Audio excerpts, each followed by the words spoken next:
செல்வங்களே, உங்களுக்கும் உங்களுடைய பெற்றோர்களுக்கும் எனது அன்பான வணக்கம். என்ன மாணவர்களே, நீங்கள் அனைவரும் PT2 தேர்விற்கு தயாராக இருப்பீர்கள் என்று நான் கருதுகிறேன். நாம் இன்று PT2 தேர்விற்குரிய பாடப்பகுதிகளை மீண்டும் ஒரு முறை மீள்பார்வை என்ற முறையில் நாம் இன்று பார்க்க இருக்கின்றோம். அது இயல் 5 உள்ள திருக்குறள் என்னும் செய்யுள் பகுதியையும், தமிழர்களின் வீர கலைகள் என்னும் உரைநடை பகுதியையும், கங்கை கொண்ட சோழபுரம் என்னும் துணைப்பாட பகுதியையும், இணைப்பு சொற்கள் என்னும் இலக்கண பகுதியையும், இயல் 6 உள்ள உழவு பொங்கல் என்னும் செய்யுள் பகுதியையும், விதை திருவிழா என்னும் உரைநடை பகுதியையும், நேர்மை நிறைந்த தீர்ப்பு என்னும் துணைப்பாட பகுதியையும், அடுக்கு தொடர் இரட்டை கிளவி என்ற இலக்கண பகுதியையும், இயல் 7 உள்ள சிறுபஞ்ச மூலம் என்னும் செய்யுள் பகுதியையும், வாரி தந்த வள்ளல் என்னும் உரைநடை பகுதியையும், தலைமை பண்பு என்னும் துணைப்பாட பகுதியையும், இணை சொற்கள் என்னும் இலக்கண பகுதியையும், இயல் 8 உள்ள கல்வியே தெய்வம் என்னும் செய்யுள் பகுதியையும், நீதியை நிலைநாட்டிய சிலம்பு என்னும் உரைநடை பகுதியையும், காணாமல் போன பணப்பை என்னும் துணைப்பாட பகுதியையும், மயங்கொலி சொற்கள் என்னும் இலக்கண பகுதியையும் நாம் மீண்டும் ஒரு முறை மீள்பார்வை என்ற முறையில் பார்க்க இருக்கின்றோம். நாம் முதலாவதாக திருக்குறள் என்னும் செய்யுள் பகுதியை பார்ப்போம். இந்த திருக்குறள் இதனை எவ்வாறு பிரித்து எழுதலாம்? Very good. திருக்குறள் குறள். திரு அப்படின்னா என்ன? சூப்பர். சிறப்பு, செல்வம், மேன்மை, அழகு. திரு அப்படின்னா சிறப்பு, செல்வம், மேன்மை, அழகு என்ற பல பொருள்களில் வரும். ஓகே. குறள் அப்படின்னா என்ன? Very good. குறள் அப்படின்னா குறுகிய அடியினை உடையது. குறள் அப்படின்னா குறுகிய அடியினை உடையது.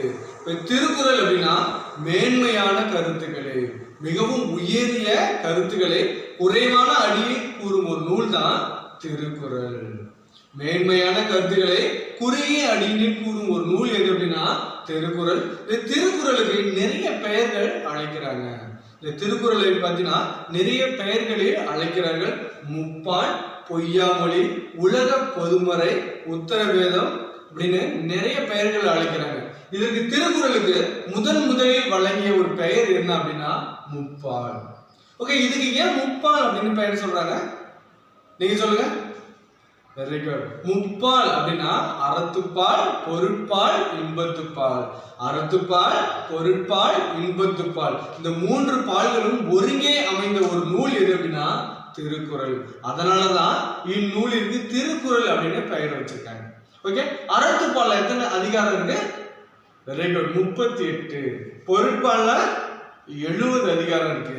இன்பத்துப்பால்ல 25 அதிகாரம் இருக்கு. திருக்குறள்ல மொத்தம் 133 அதிகாரங்கள் இருக்கு. அதிகாரத்துக்கு 10 பாடல்கள் வீதம் 1330 பாடல்களை உடையதான் திருக்குறள். ஓகே. இந்த திருக்குறள் டாஸ் நூல்களுள் ஒன்று. 17 கீழ்கணக்கு நூல்களுள் ஒன்று. 17 அப்படின்னா 18. 17 அப்படின்னா 18. இந்த 17 கீழ்கணக்கு நூல்கள்ல நீதி நூல்கள் மொத்தம் எத்தனை இருக்கு?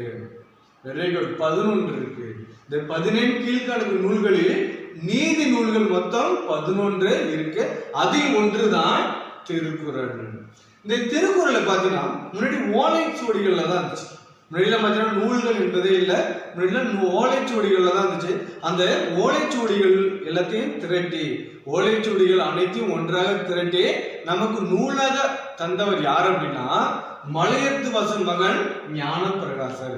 இவர் தான் நாம் அதில் உள்ள பொருள்களை புரிந்து நம்மளுடைய வாழ்வு மேலும் மேலும் வளம் பெற வேண்டும் என்பதற்காக ஓலைச்சுவடியில் இருந்த திருக்குறள் அனைத்தையும் ஒருங்கே திரட்டி நூல் வடிவில் தந்தார். யாரு? ஞான பிரகாசர். இவர்தான் 1812 நம்ம தஞ்சையில் முதலில் திருக்குறளை நூல் வடிவில் அச்சிட்டு நாம் பயன்பெறும் வகையில் நமக்கு அளித்தார். அடுத்தது, இந்த திருக்குறளுக்கு எண்ணற்றவங்க உரை எழுதியிருக்காங்க. இந்த திருக்குறளுக்கு பார்த்தீங்கன்னா பல பேர் உரை எழுதியிருக்காங்க. அது யார் முதல் உரை எழுதினார் அப்படின்னா மணக்குடவர். மணக்குடவர் தான் திருக்குறளுக்கு முதலில் உரை எழுதியவர். இப்ப எண்ணற்ற பேர் உரை எழுதியிருக்காங்க. அது யாருடைய உரை சிறந்த உரை? Very good. பரிமேல் அழகரின் உரை தான் சிறந்த உரை. திருக்குறளுக்கு நிறைய பேர் உரை எழுதியிருக்காங்க. இருந்தாலும் அதில் யாருடைய உரை சிறந்ததாக சொல்லப்படுது அப்படின்னா பரிமேல் அழகரின் உரை தான் சிறந்ததாக சொல்லப்படுகிறது. ஓகேவா? இந்த திருக்குறள் பாத்தீங்கன்னா எத்தனை மொழிகளில் மொழிபெயர்க்கப்பட்டுள்ளது? Very good. 107 மொழிகளில் மொழிபெயர்க்கப்பட்டுள்ள ஒரு நூல் எது அப்படின்னா திருக்குறள். உலகத்திலே பாத்தீங்கன்னா அதிக மொழிகளில் மொழிபெயர்க்கப்பட்ட நூல்களில் நமது திருக்குறள் 3ஆம் இடத்தில் உள்ளது. ஓகே.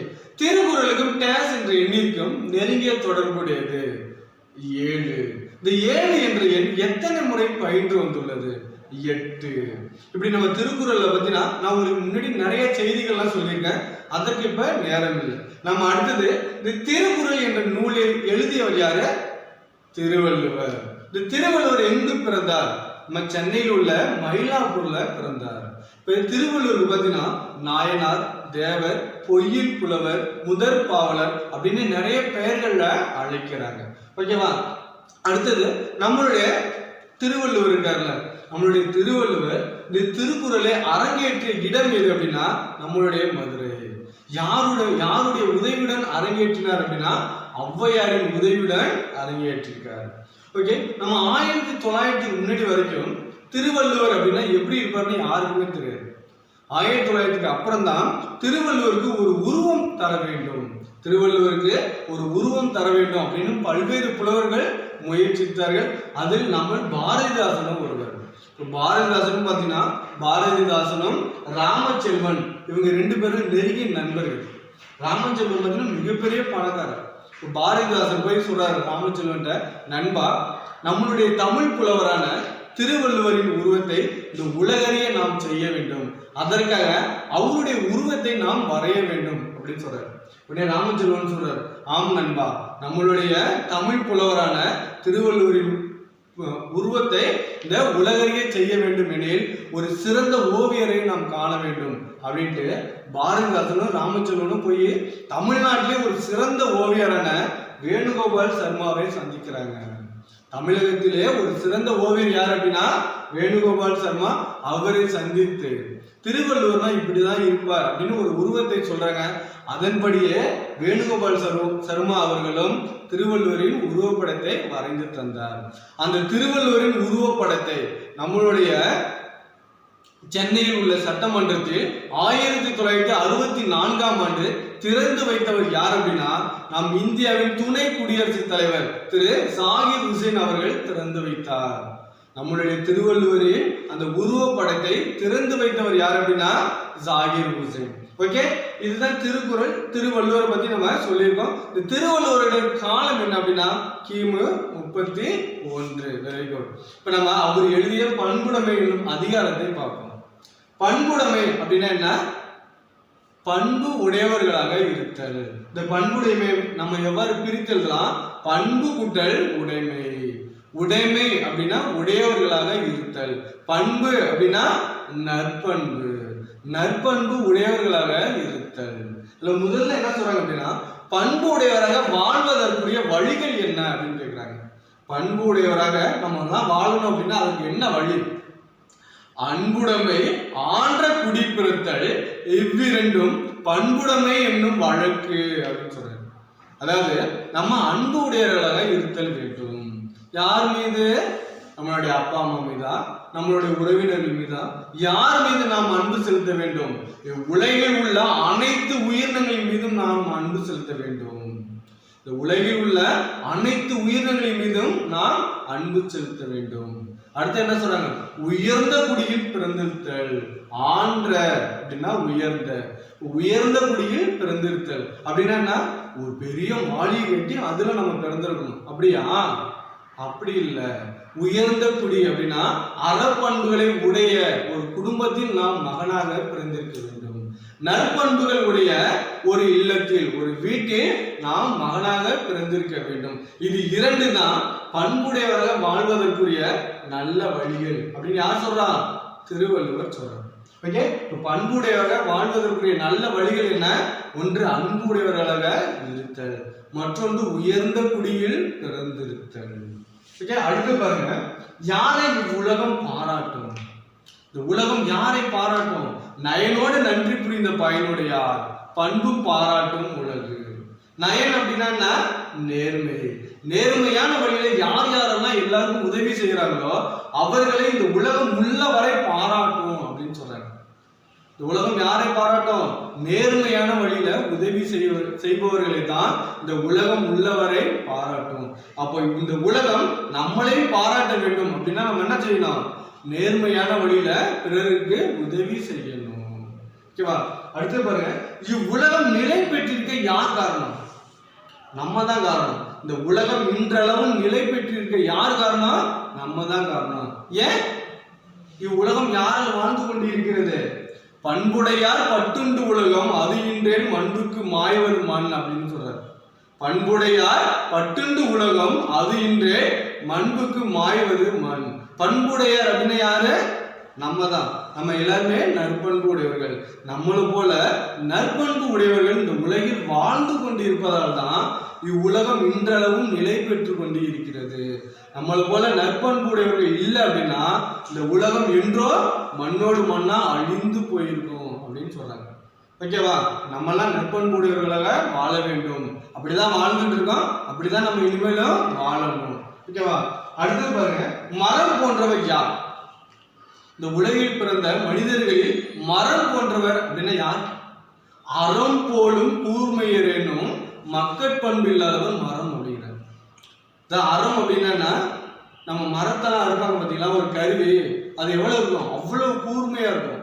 அவ்வளவு கூர்மையான அறிவுடையவர்களாக நாம் வாழ்ந்தாலும், நான் எம்ஏ படிச்சிருக்கேன், எம்எட் படிச்சிருக்கேன், எம்ஃபில் பண்ணியிருக்கேன், பிஹெச்டி பண்ணியிருக்கேன், அப்படி நான் டாக்டர் பட்டம் அப்படின்லாம் நான் பெரிய பெரிய ஆள் படிப்பு படிச்சிருக்கேன். இருந்துட்டு போ, ஒரு சாதாரண மனிதனை மதிக்க தெரியாத பண்பு இல்லாதவன் அப்படின்னா நீ மரம் அப்படிங்கிற. நான் பெரிய பெரிய படிப்பு படிச்சிருந்தாலும் ஒரு மனிதனை மதிக்க தெரியல அப்படின்னா நான் யாரு? மரம் அப்படின்னு சொல்றாரு. யார் சொல்றாங்க? திருவள்ளுவர் சொல்றாரு. அதான் அறம் போலும் கூர்மையரேனும், அறம் போன்ற கூர்மையான அறிவுடையவர்களாக வாழ்ந்தாலும் மக்களுக்கு உரிய பண்பு இல்லை அப்படின்னா நம்ம எல்லாம் மரம். அதனால் நம்மளால் இயன்றவரை நம்ம என்ன பண்ணணும்? மனிதரை மதிக்க வேண்டும் அப்படின்னு சொல்றாங்க. ஓகே, அடுத்த பாருங்க, பண்பில்லான் பெற்ற செல்வம் எவ்வாறு பயனில்லாது போகும். பண்பு இல்லான் அப்படின்னா பண்பு இல்லாதவன் பெற்ற செல்வம் எவ்வாறு பயனில்லாது போகும். இப்ப ஒரு பெரிய ஒரு பாத்திரம் இருக்கு, ஒரு தூய்மையற்ற பாத்திரம். தூய்மையற்ற பாத்திரத்துல ஒரு நல்ல பாலை ஊத்துறோம் அப்படின்னா அந்த பால் என்ன ஆகும்? வீணாக போயிடும். அது போலதான் நற்பண்பு இல்லாதவன்ட்ட நாம் கொடுக்கக்கூடிய செல்வமானது அவனுக்கும் பயன்படாது, அடுத்தவருக்கும் பயன்படாமல் கெட்டுவிடும் அப்படின்னு சொல்றாங்க. புரியுதுங்களா? அதாவது நாம் நற்பண்பு உடையவர்களாக இருந்தா நம்ம கிட்ட உள்ள செல்வத்தை நம்ம என்ன பண்ணுவோம்? எல்லாருக்கும் பகிர்ந்து அளிப்போம். ஆனால் நம்மகிட்ட நற்பண்பு இல்லை அப்படின்னா அந்த செல்வத்தை நாமும் பயன்பட மாட்டோம், மற்றவர்களுக்கு கொடுத்து உதவ மாட்டோம். அதுதான் பண்பில்லாதவன் பெற்ற செல்வம் அவ்வாறுதான் பயனில்லாது போகும். அதாவது நல்ல பால் தூய்மையற்ற பாத்திரத்தின் தன்மையால் கெடுவது போன்று அந்த பணமும் கெட்டு போயிடும் அப்படின்னு சொல்றாங்க. ஓகேவா? இப்ப இந்த பண்புடைமை அப்படின்னா என்ன, அதில் உள்ள வினா எந்த மாதிரி கேட்டாலும் நீங்க ஆன்சர் பண்ணணும். ஓகேவா? இப்ப நம்ம அதுக்கு அடுத்தது தமிழர்களின் வீரக்கலைகள் என்னும் உரைநடை பகுதியை பார்ப்போம். வீரக்கலைகள் தனக்கென்று தனித்த நாகரிகமும் பண்பாடும் உடையது யாருடைய மரபு அப்படின்னா அது தமிழர்களின் மரபு. தனக்கென்று தனித்த நாகரிகத்தையும் பண்பாட்டையும் உடையவன் யார் அப்படின்னா தமிழன். தமிழன் கொடுக்கும் திறனில் மட்டுமல்ல, அதாவது கொடுக்கும் வள்ளல் தன்மையில் மட்டுமல்ல, கொடைத்திறத்திலும் வீரத்திலும் சிறந்தவன் யார் அப்படின்னா தமிழன். தமிழனானவன் கொடைத்திறத்திலும் சரி வீரத்திலும் சரி தமிழனுக்கு நிகர் தமிழன் மட்டுமே. இந்த தமிழன் பாத்தீங்கன்னா தன்னுடைய வாளாண்மையால், வாள் அப்படின்னா நம்ம வீசுவோம் பாத்தீங்களா வாள், அந்த வாளாண்மையால் பகைவரை வென்றான். வாளாண்மையால் பகைவரை வென்றவன் யார் அப்படின்னா நம்மளுடைய தமிழன். தாளாண்மையால், தாளாண்மை அப்படின்னா விடாமுயற்சி, தாளாண்மை அப்படின்னா விடாமுயற்சி. இப்போ முன்னாடி பாத்தீங்கன்னா இந்த நிலங்கள் அப்படின்னு எதுவுமே இல்லை, எல்லாமே பாத்தீங்கன்னா பெரிய மலைகள் போலவும் பள்ளம் போலவும் இருந்தது. இதை என்ன பண்ணான் அப்படின்னா தமிழன் அந்த மலைகளை வெட்டி பள்ளத்தில் போட்டு சமநிலப்படுத்தினான். நிலத்தை 4 வகைப்படுத்திய நாகரிக மனிதன் யார் அப்படின்னா தமிழன். குறிஞ்சி, முல்லை, மருதம், நெய்தல் என நிலத்தை 4 வகைப்படுத்திய மனிதன் யார் அப்படின்னா தமிழன் அப்படின்னு சொல்லுவாங்க. பாலை பார்த்தீங்கன்னா இப்பதான் தோன்றுச்சு. அதாவது முல்லையும் குறிஞ்சியும் முறைமை திரிந்து பாலை என்பதொரு படிமம் கொள்ளும். இந்த முல்லை நிலமும் குறிஞ்சி நிலமும் தன்னுடைய நிலையிலிருந்து மாறிய ஒரு நிலம் தான் பாலை. ஆனா பழங்காலத்துல 4 வகை நிலங்கள் தான் இருந்துச்சு. குறிஞ்சி நிலம், முல்லை, மருதம், நெய்தல். இப்போ குறிஞ்சி அப்படின்னா மலையும் மலை சார்ந்த பகுதியும், முல்லை அப்படின்னா காடும் காடு சார்ந்த பகுதியும், நெய்தல் அப்படின்னா கடலும் கடல் சார்ந்த பகுதியும், மருதம் அப்படின்னா வயலும் வயல் சார்ந்த பகுதியும். இந்த பகுதிகளை உருவாக்கியவன் யார் அப்படின்னா நம்மளுடைய தமிழன். இந்த கரடு முரடாக இருந்த பாதைகளையும் கழனி ஆக்கியவன், கழனி அப்படின்னா வயல்கள் ஆக்கியவன் யார் அப்படின்னா நம்மளுடைய தமிழன். அவனுடைய வீர கலைகள் பற்றி தான் நாம இந்த உரைநடையில் பார்க்க போகின்றோம். அதில் முதலாவதாக ஏறு தழுவுதலை பற்றி பார்ப்போம். ஏறு அப்படின்னா என்ன? படிக்கட்டுல ஏறுதா? அது இல்லை. ஏறு அப்படின்னா காளை. எந்த காளை? விடியற் காளையா? இல்ல. காளை அப்படின்னா நம்ம வீட்டுல வளர்ப்போம் பார்த்தீங்களா, மாடு, அது காளை மாட்டை குறிக்கும். ஏறு அப்படின்னா காளை மாட்டை குறிக்கும். ஏறு தழுவுதல் அப்படின்னா என்ன? அந்த காளையை தழுவி அதன் வீரத்தை அடக்குவதாகும். காளை மாட்டோட வீரத்தை அடக்கணும். அந்த காளையை தழுவி அதன் வீரத்தை அடக்குவதுதான் ஏறு தழுவுதல். மாட்டோட கொம்பு பிடிக்கிறவன் தான் ஆண்மகன் அப்படிம்பாங்க. மாட்டோட வாழை பிடிக்கிறவன் ஆண்மகன் அல்ல அப்படிம்பாங்க. அதனாலதான் பாத்தீங்கன்னா நம்மளுடைய ஆண்மகன்கள் எல்லாமே எங்க பண்ணுவாங்க? மாட்டின் கொம்பை பிடிப்பார்கள் அல்லது மாட்டோட திமிழ் பகுதியை பிடிப்பார்கள். இந்த ஏறு தழுவுதல் எந்த நிலத்தில் நடைபெற்றது அப்படின்னா முல்லை நிலம். முல்லை நிலம் அப்படின்னா என்ன சொன்ன? காடும் காடு சார்ந்த பகுதியும். இப்போ காடு அப்படின்னா பசுமையான புல்லு நிறைய இருக்கும். அந்த புல்லெல்லாம் உண்ட மான் எப்படி இருக்கும்? நல்லா கொழு கொழுன்னு பயங்கர வலிமையோடு இருக்கும். அந்த வலிமையான மாட்டின் வீரத்தை அடக்குவோம் தான் ஆண்மகன் அப்படின்னு சொல்றாங்க. ஓகேவா? அடுத்து பாருங்க, இந்த ஏறு தழுவுதல்ல நாம் வெற்றி பெற வேண்டும் அப்படின்னா என்ன செய்யணும்? மாட்டை பிடிச்சிக்கிட்டே ஓடணுமா? இல்ல. அந்த மாட்டோட திமிழ் பகுதி இருக்கு பார்த்தீங்களா, அந்த திமிழ் பகுதியை பிடித்தவரை 3 துள்ளல் வரை இருக்கும். மாட்டை திமிழ் பகுதியை பிடிச்சினா உன்னை என்ன சொல்லலாம்? ஏய் வா என்னோட திமிழ் பகுதியை பிடி அப்படின்னு இருக்குமா? அப்படிலாம் இருக்காது. மாட்டோட நெருங்கினால அது என்ன பண்ணும்? அப்படி சீறி பாயும். இருந்தாலும் அதனுடைய சீறுதலுக்கெல்லாம் அப்பால் என்ன பண்ணுவாங்க? அதனுடைய இந்த திமிழ் பகுதியை பிடித்து அடக்குவாங்க. அவ்வாறு பார்த்தீங்கன்னா 3 துள்ளல் வரை நம்ம அப்படியே விடவே கூடாது. உடும்பு பிடி கேள்விப்பட்டிருக்கீங்களா? உடும்பு பிடிச்சிச்சுன்னா விடவே விடாது. நம்ம அது போலதான் அந்த திமிழ் பகுதியை பிடித்தவர் அப்படியே இருக்கணும்.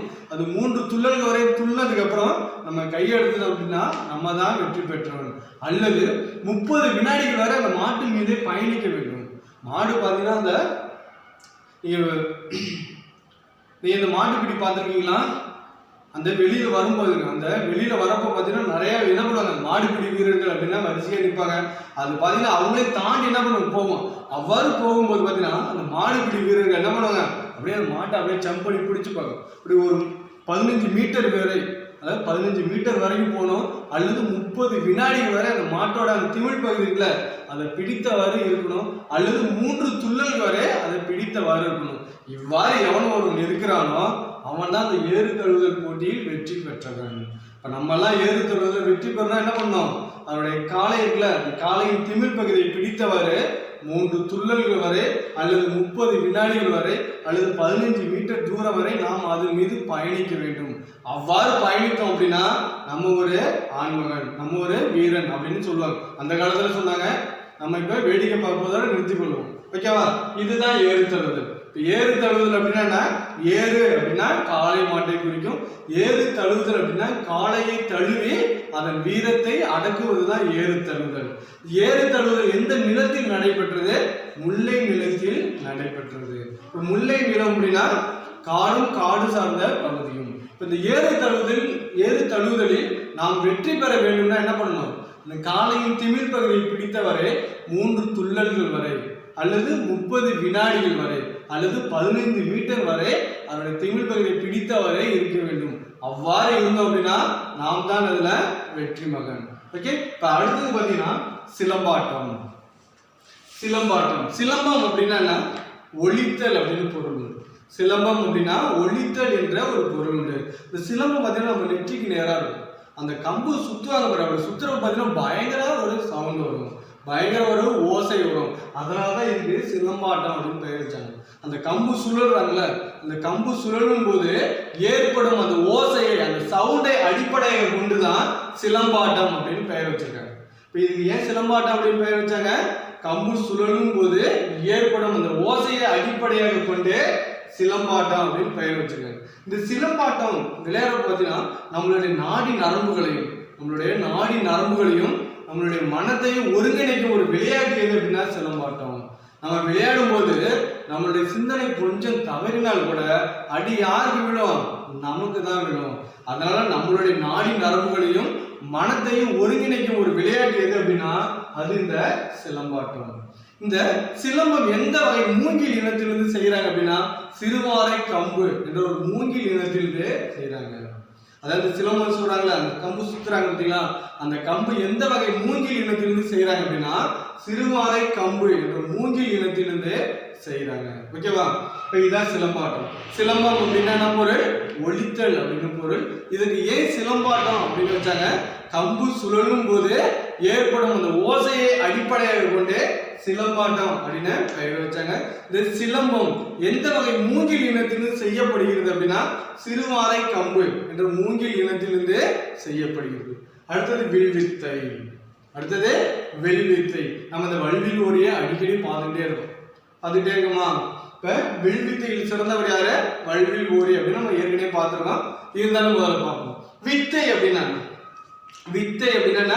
வெரி குட், மற்றவர்களை வியப்படைய செய்யும் வகையில் நிகழ்த்தப்படும் ஒரு செயல் தான் வித்தை. மற்றவர்கள் அனைவரையும் நம்ம வியப்படை உங்க பாரா அப்படி அந்த கர்ணன் அம்புலேருந்து அந்த கர்ணன் இருக்கான் பார்த்தீங்களா, கர்ணன் வில்லிலிருந்து புறப்பட்ட அம்பானது ஒரு அம்பு தான் எடுவான். அங்க பார்த்தீங்கன்னா அப்படி 1000 கணைகளை அப்படியே தொடுக்கும்.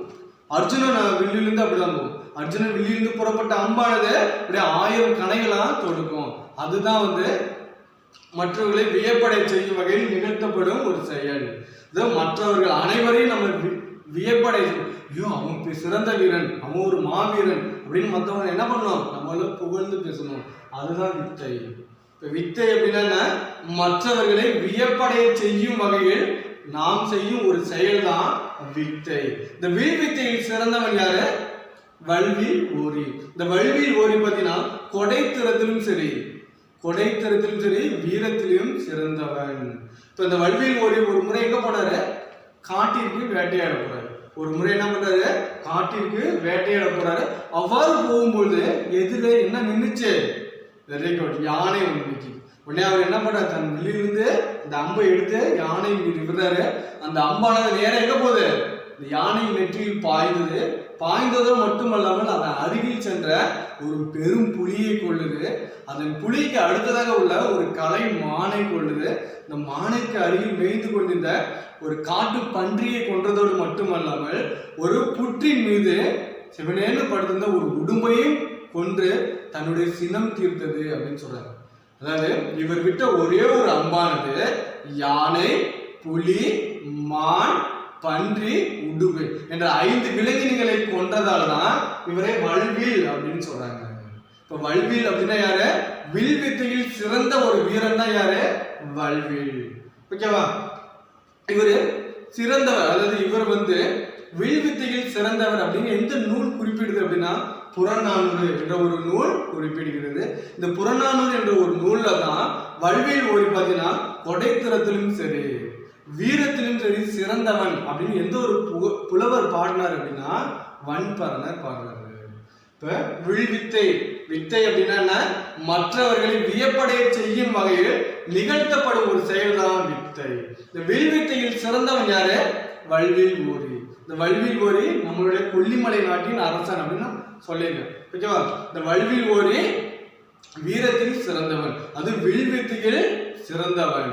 அதான் இவர் அம்பிலிருந்து, இவருடைய வில்லிலிருந்து புறப்பட்ட அம்பானது யானை, புலி, மான், பன்றி, உடும்பு இந்த 5 விலங்கினங்களை கொன்றதால் தான் இவரை வல்வில் ஓரி அப்படின்னு சொல்றாங்க. ஓகே, இவருடைய வீரத்தை புகழ்ந்து பாடும் ஒரு நூல் எது அப்படின்னா புறநானூறு. இவருடைய வீரத்தினை புகழ்ந்து பாடியவர் யார் அப்படின்னா வன்பரணர். இப்ப இந்த வில்வித்தையான நம்மளுடைய விளையாட்டு பார்த்தீங்கன்னா ஒலிம்பிக் போட்டியிலும் சேர்க்கப்பட்டுள்ளது. நமக்கு மேலும் பெருமையை சேர்க்கிறது. மற்போர். இந்த மற்போரை எவ்வாறு பிரித்தெழுதலாம்? மல் கூட்டல் போர். மல் அப்படின்னா என்ன?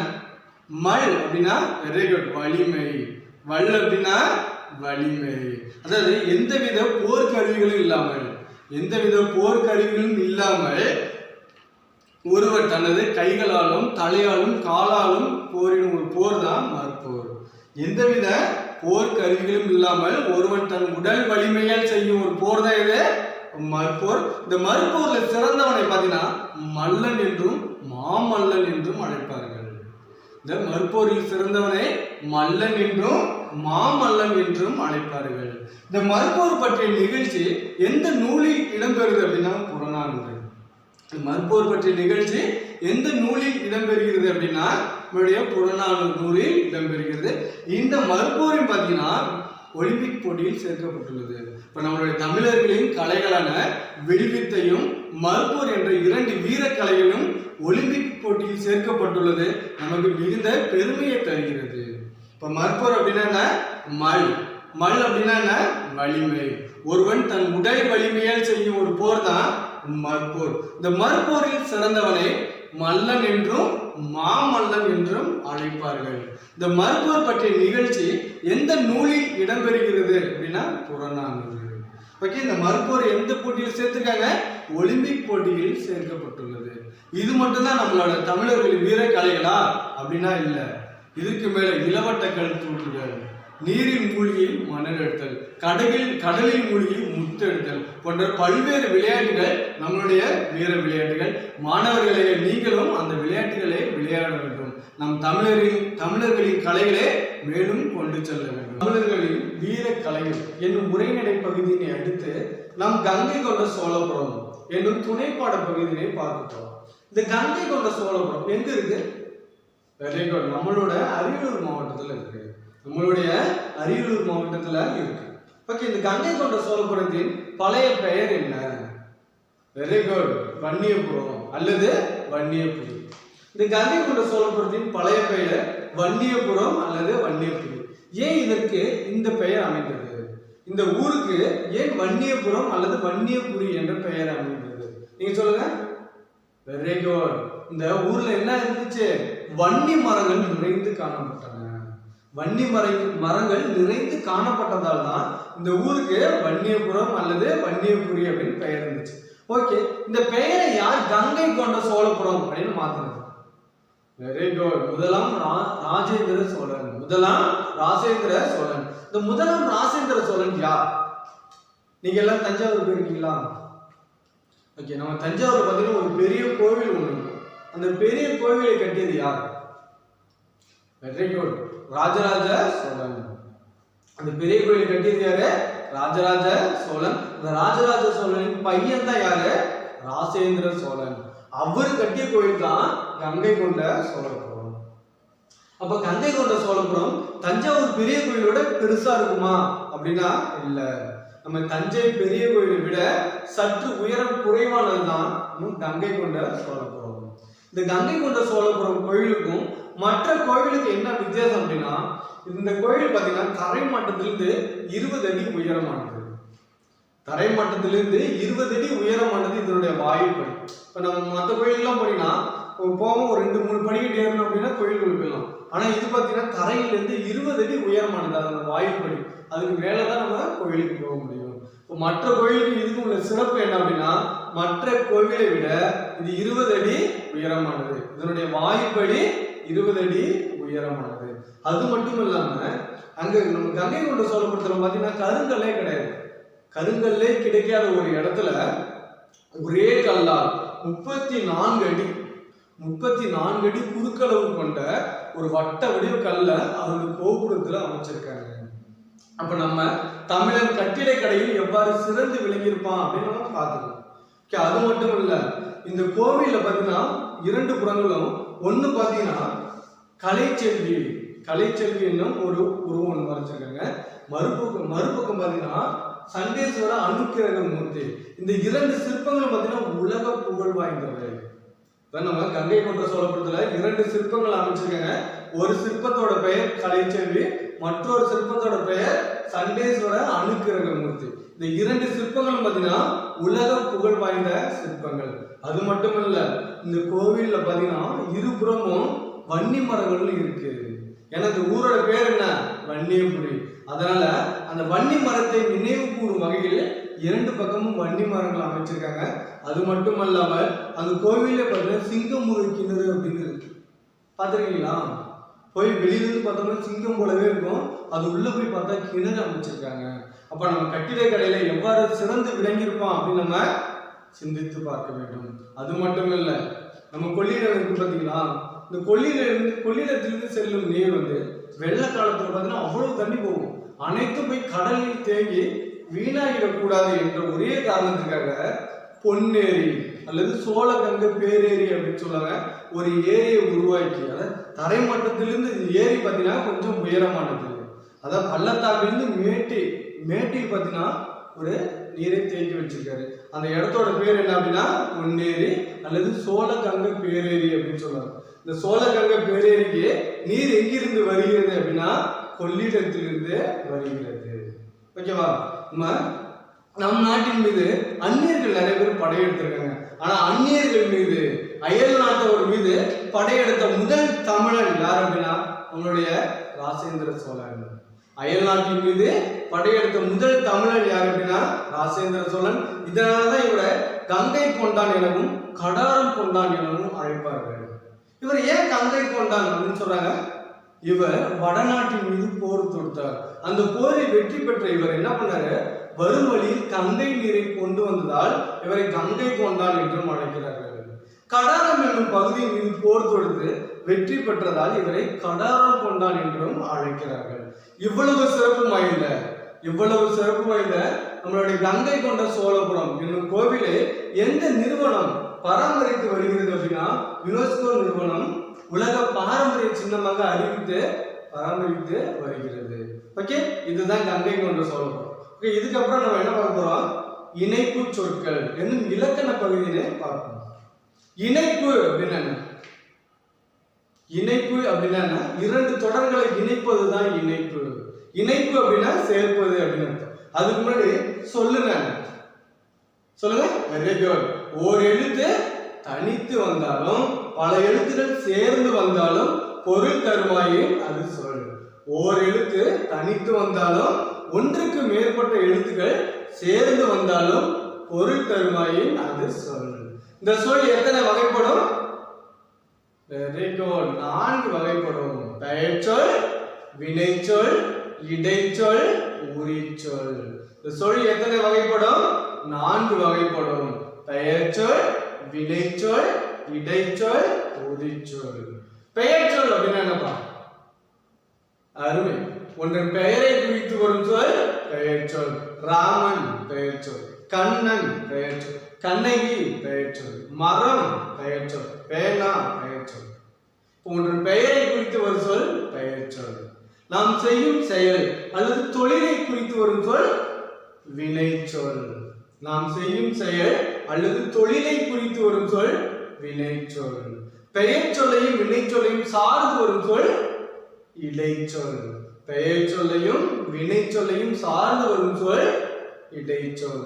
பெயர் சொல்லின் தன்மையை மிகுதிப்படுத்த வரும் சொல் உரிச்சொல். பெயர் சொல்லின் தன்மையை மிகுதிப்படுத்த வரும் சொல் உரிச்சொல். இப்ப சொல் எத்தனை வகைப்படும்? 4 வகைப்படும். இந்த சொல்லை குறிக்கும் வேறு பெயர்கள் என்ன? மொழி, கிளவி, பதம். மொழினாலும் சொல்லுதான், கிளவினாலும் சொல்லுதான், பதம் என்றாலும் சொல்லுதான். ஓகே, இப்ப நம்ம இணைப்பு சொற்கள் போவோம். இணைப்பு சொற்கள் அப்படின்னா என்ன சொன்னா? 2 தொடர்களை இணைக்கும் சொற்கள் இணைப்பு சொற்கள். 2 தொடர்கள், இது ஒரு தொடர், இது ஒரு தொடர். இந்த 2 தொடர்களை இணைக்கும் ஒரு சொல்லுதான் இணைப்பு சொல். இப்ப என்னென்ன இணைப்பு சொற்கள் இருக்கு பாருங்க. மட்டும், அதனால், ஆதலால், அல்லது, ஆகையால், ஏனெனில், ஆகவே, இதெல்லாமே இணைப்பு சொற்கள். இப்ப இணைப்பு சொற்கள் என்னென்ன இருக்கு? மட்டும், அதனால், ஆதலால், அல்லது, ஆகையால், ஏனெனில், ஆகவே, இதெல்லாம் என்ன சொற்கள்? இணைப்பு சொற்கள். இப்ப கவனிங்க. பெருமழை பெய்தது, இது ஒரு தொடர். பெருமழை பெய்தது ஒரு தொடர். ஏரி குளங்கள் நிரம்பின, இது ஒரு தொடர். இப்ப இந்த 2 தொடர்களை இணைக்க பயன்படும் ஒரு சொல்லுதான் எது? இணைப்பு சொல். இந்த இரண்டு தொடர்களையும் இணைக்க பயன்படும் ஒரு சொல்லுதான் இது இணைப்பு சொல். இப்ப இங்க என்ன சொல் பயன்படுத்தலாம்? பெருமழை பெய்தது, ஏரி குளங்கள் நிரம்பின. இந்த இடத்துல என்ன பண்ணலாம்? Very good. பெருமழை பெய்தது, அதனால் ஏரி குளங்கள் நிரம்பின. ஓகேவா? இதான் இணைப்பு சொல்.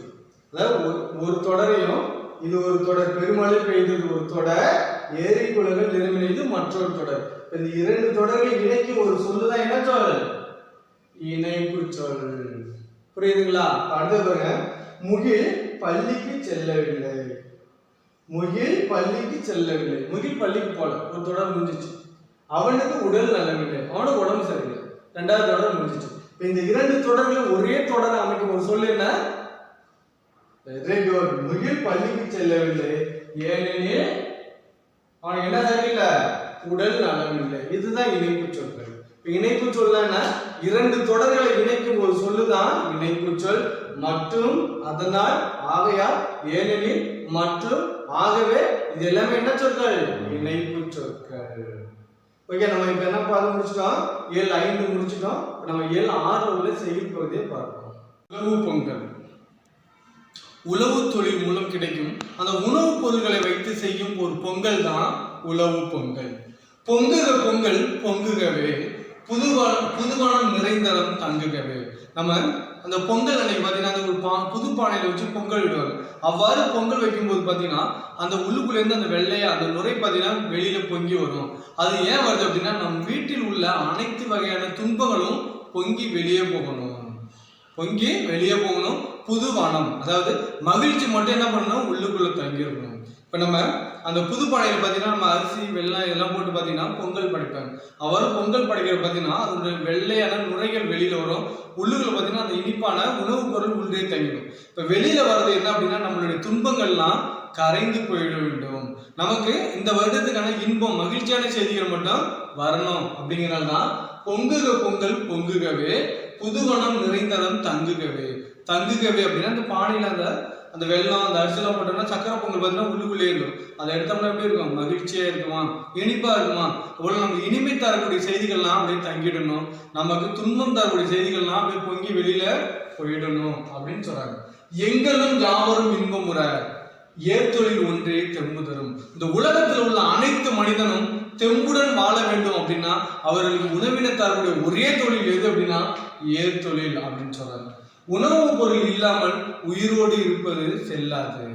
உணவுப் பொருளை தவிர நம்மகிட்ட கோடி கோடியா பணம் வச்சிருக்கோம், மூட்டை மூட்டையா தங்கம் வச்சிருக்கோம், மூட்டை மூட்டையா வெள்ளி வச்சிருக்கோம். இந்த தங்கம், வெள்ளி, பணம் வச்சிருந்தா மட்டும் நம்மளாட்டி வாழ முடியுமா?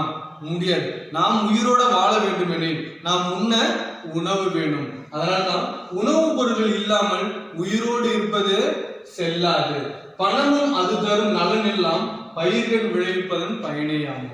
இப்போ பயிர் விளைவிச்சோம் அப்படின்னா அதன் மூலம் நமக்கு உணவும் கிடைக்கும், உடையும் கிடைக்கும், செல்வமும் கிடைக்கும் அப்படின்னு சொல்றாங்க. உணவு தொழில் தான் உணவு தரும். இந்த உழவு தொழில் தான் நமக்கு உணவு தரும். இந்த உலகத்துல எவ்வளவோ தொழில்கள் இருக்கின்றன. ஆனா அனைத்து தொழில்களும் நாம் உண்ண உணவு தருமா அப்படின்னா தராது. நாம் உண்ண உணவு தரக்கூடிய ஒரே தொழில் எது அப்படின்னா உழவு தொழில். அதான் உழவு தொழில் தான் உணவு தரும். உடையும் அதனால் அணிய வரும். பழகும் மட்டுமுள்ள தொழிலாகவும் பயிர் தொழில் இன்றே வெள்ளலாகும். இந்த உலகத்துல நமக்கு உணவை தரக்கூடிய ஒரு தொழில் எது அப்படின்னா உழவு தொழில். இந்த உழவு தொழில் தான் நமக்கு தேவையான உணவினை தருகின்றன, உடை தருகின்றன. அடுத்தது, தங்கமும் வெள்ளியும் இருந்தாலும் நம்ம வீட்டுல தங்கம், வெள்ளி அப்படின்னு அடிக்கடுக்குன்னு அடுக்கி வச்சிருந்தாலும் அதையெல்லாம் நம்ம உண்டு சாப்பிட முடியுமா அப்படின்னா முடியாது. இப்ப தங்கத்தை உணவாகவும் வெள்ளியை நீராகவும் குடிக்க முடியுமா? முடியாது. அப்ப நம்ம உண்ண உணவுப் பொருள் இல்லை அப்படின்னா நம்ம உயிரோட இருக்க மாட்டோம். அதான் சொல்றாங்க, தங்கமும் வெள்ளியும் இருந்தாலும் தானியம் ஒன்றே விருந்தாகும்.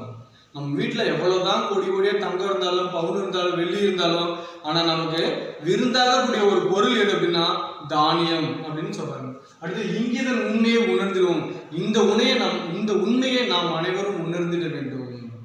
நம்ம எவ்வளவுதான் சம்பாதிச்சாலும் தானியம் இல்லை அப்படின்னா நம்மளாட்டியே உயிர் வாழ முடியாது. இந்த உண்மையை நாம் அனைவரும் உணர்ந்திட வேண்டும். ஏற்தொழில் மிகுந்திட துணிந்திட வேண்டும். இந்த உண்மையை நம்ம எல்லாரும் தெரிஞ்சுக்கணும். எங்க பார்த்தாலும் ஏற்தொழில் மிகுந்திட நம்மால் இயன்ற உதவிகளை நாம் செய்யணும் அப்படின்னு சொல்றாங்க.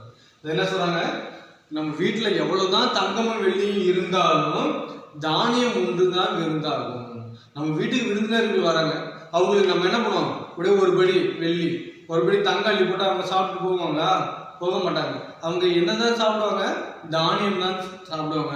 அந்த தானியத்தை தரக்கூடிய ஒரு தொழில் எது அப்படின்னா உழவு தொழில். இந்த உண்மையை நாம் உணர்ந்திட வேண்டும்.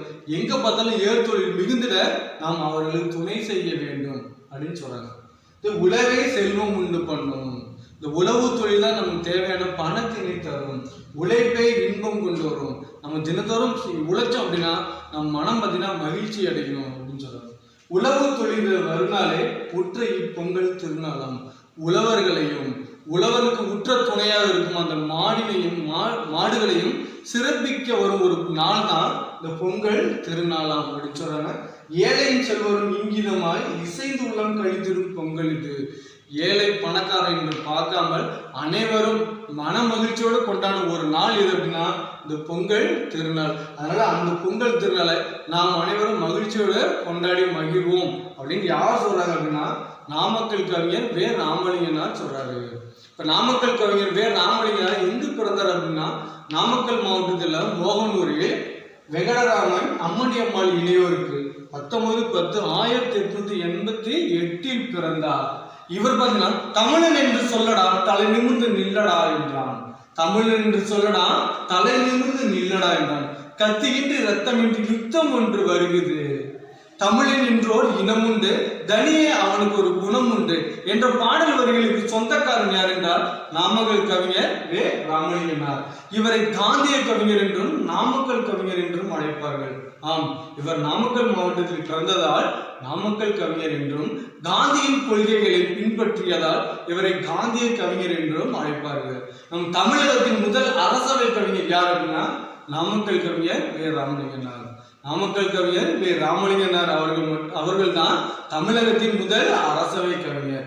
இவ்வளவு சிறப்பு மிக்க நம் வே. ராமலிங்கனார் அவர்கள் 24/8/1972 இவ்வுலக வாழ்வை எண்ணித்தார்.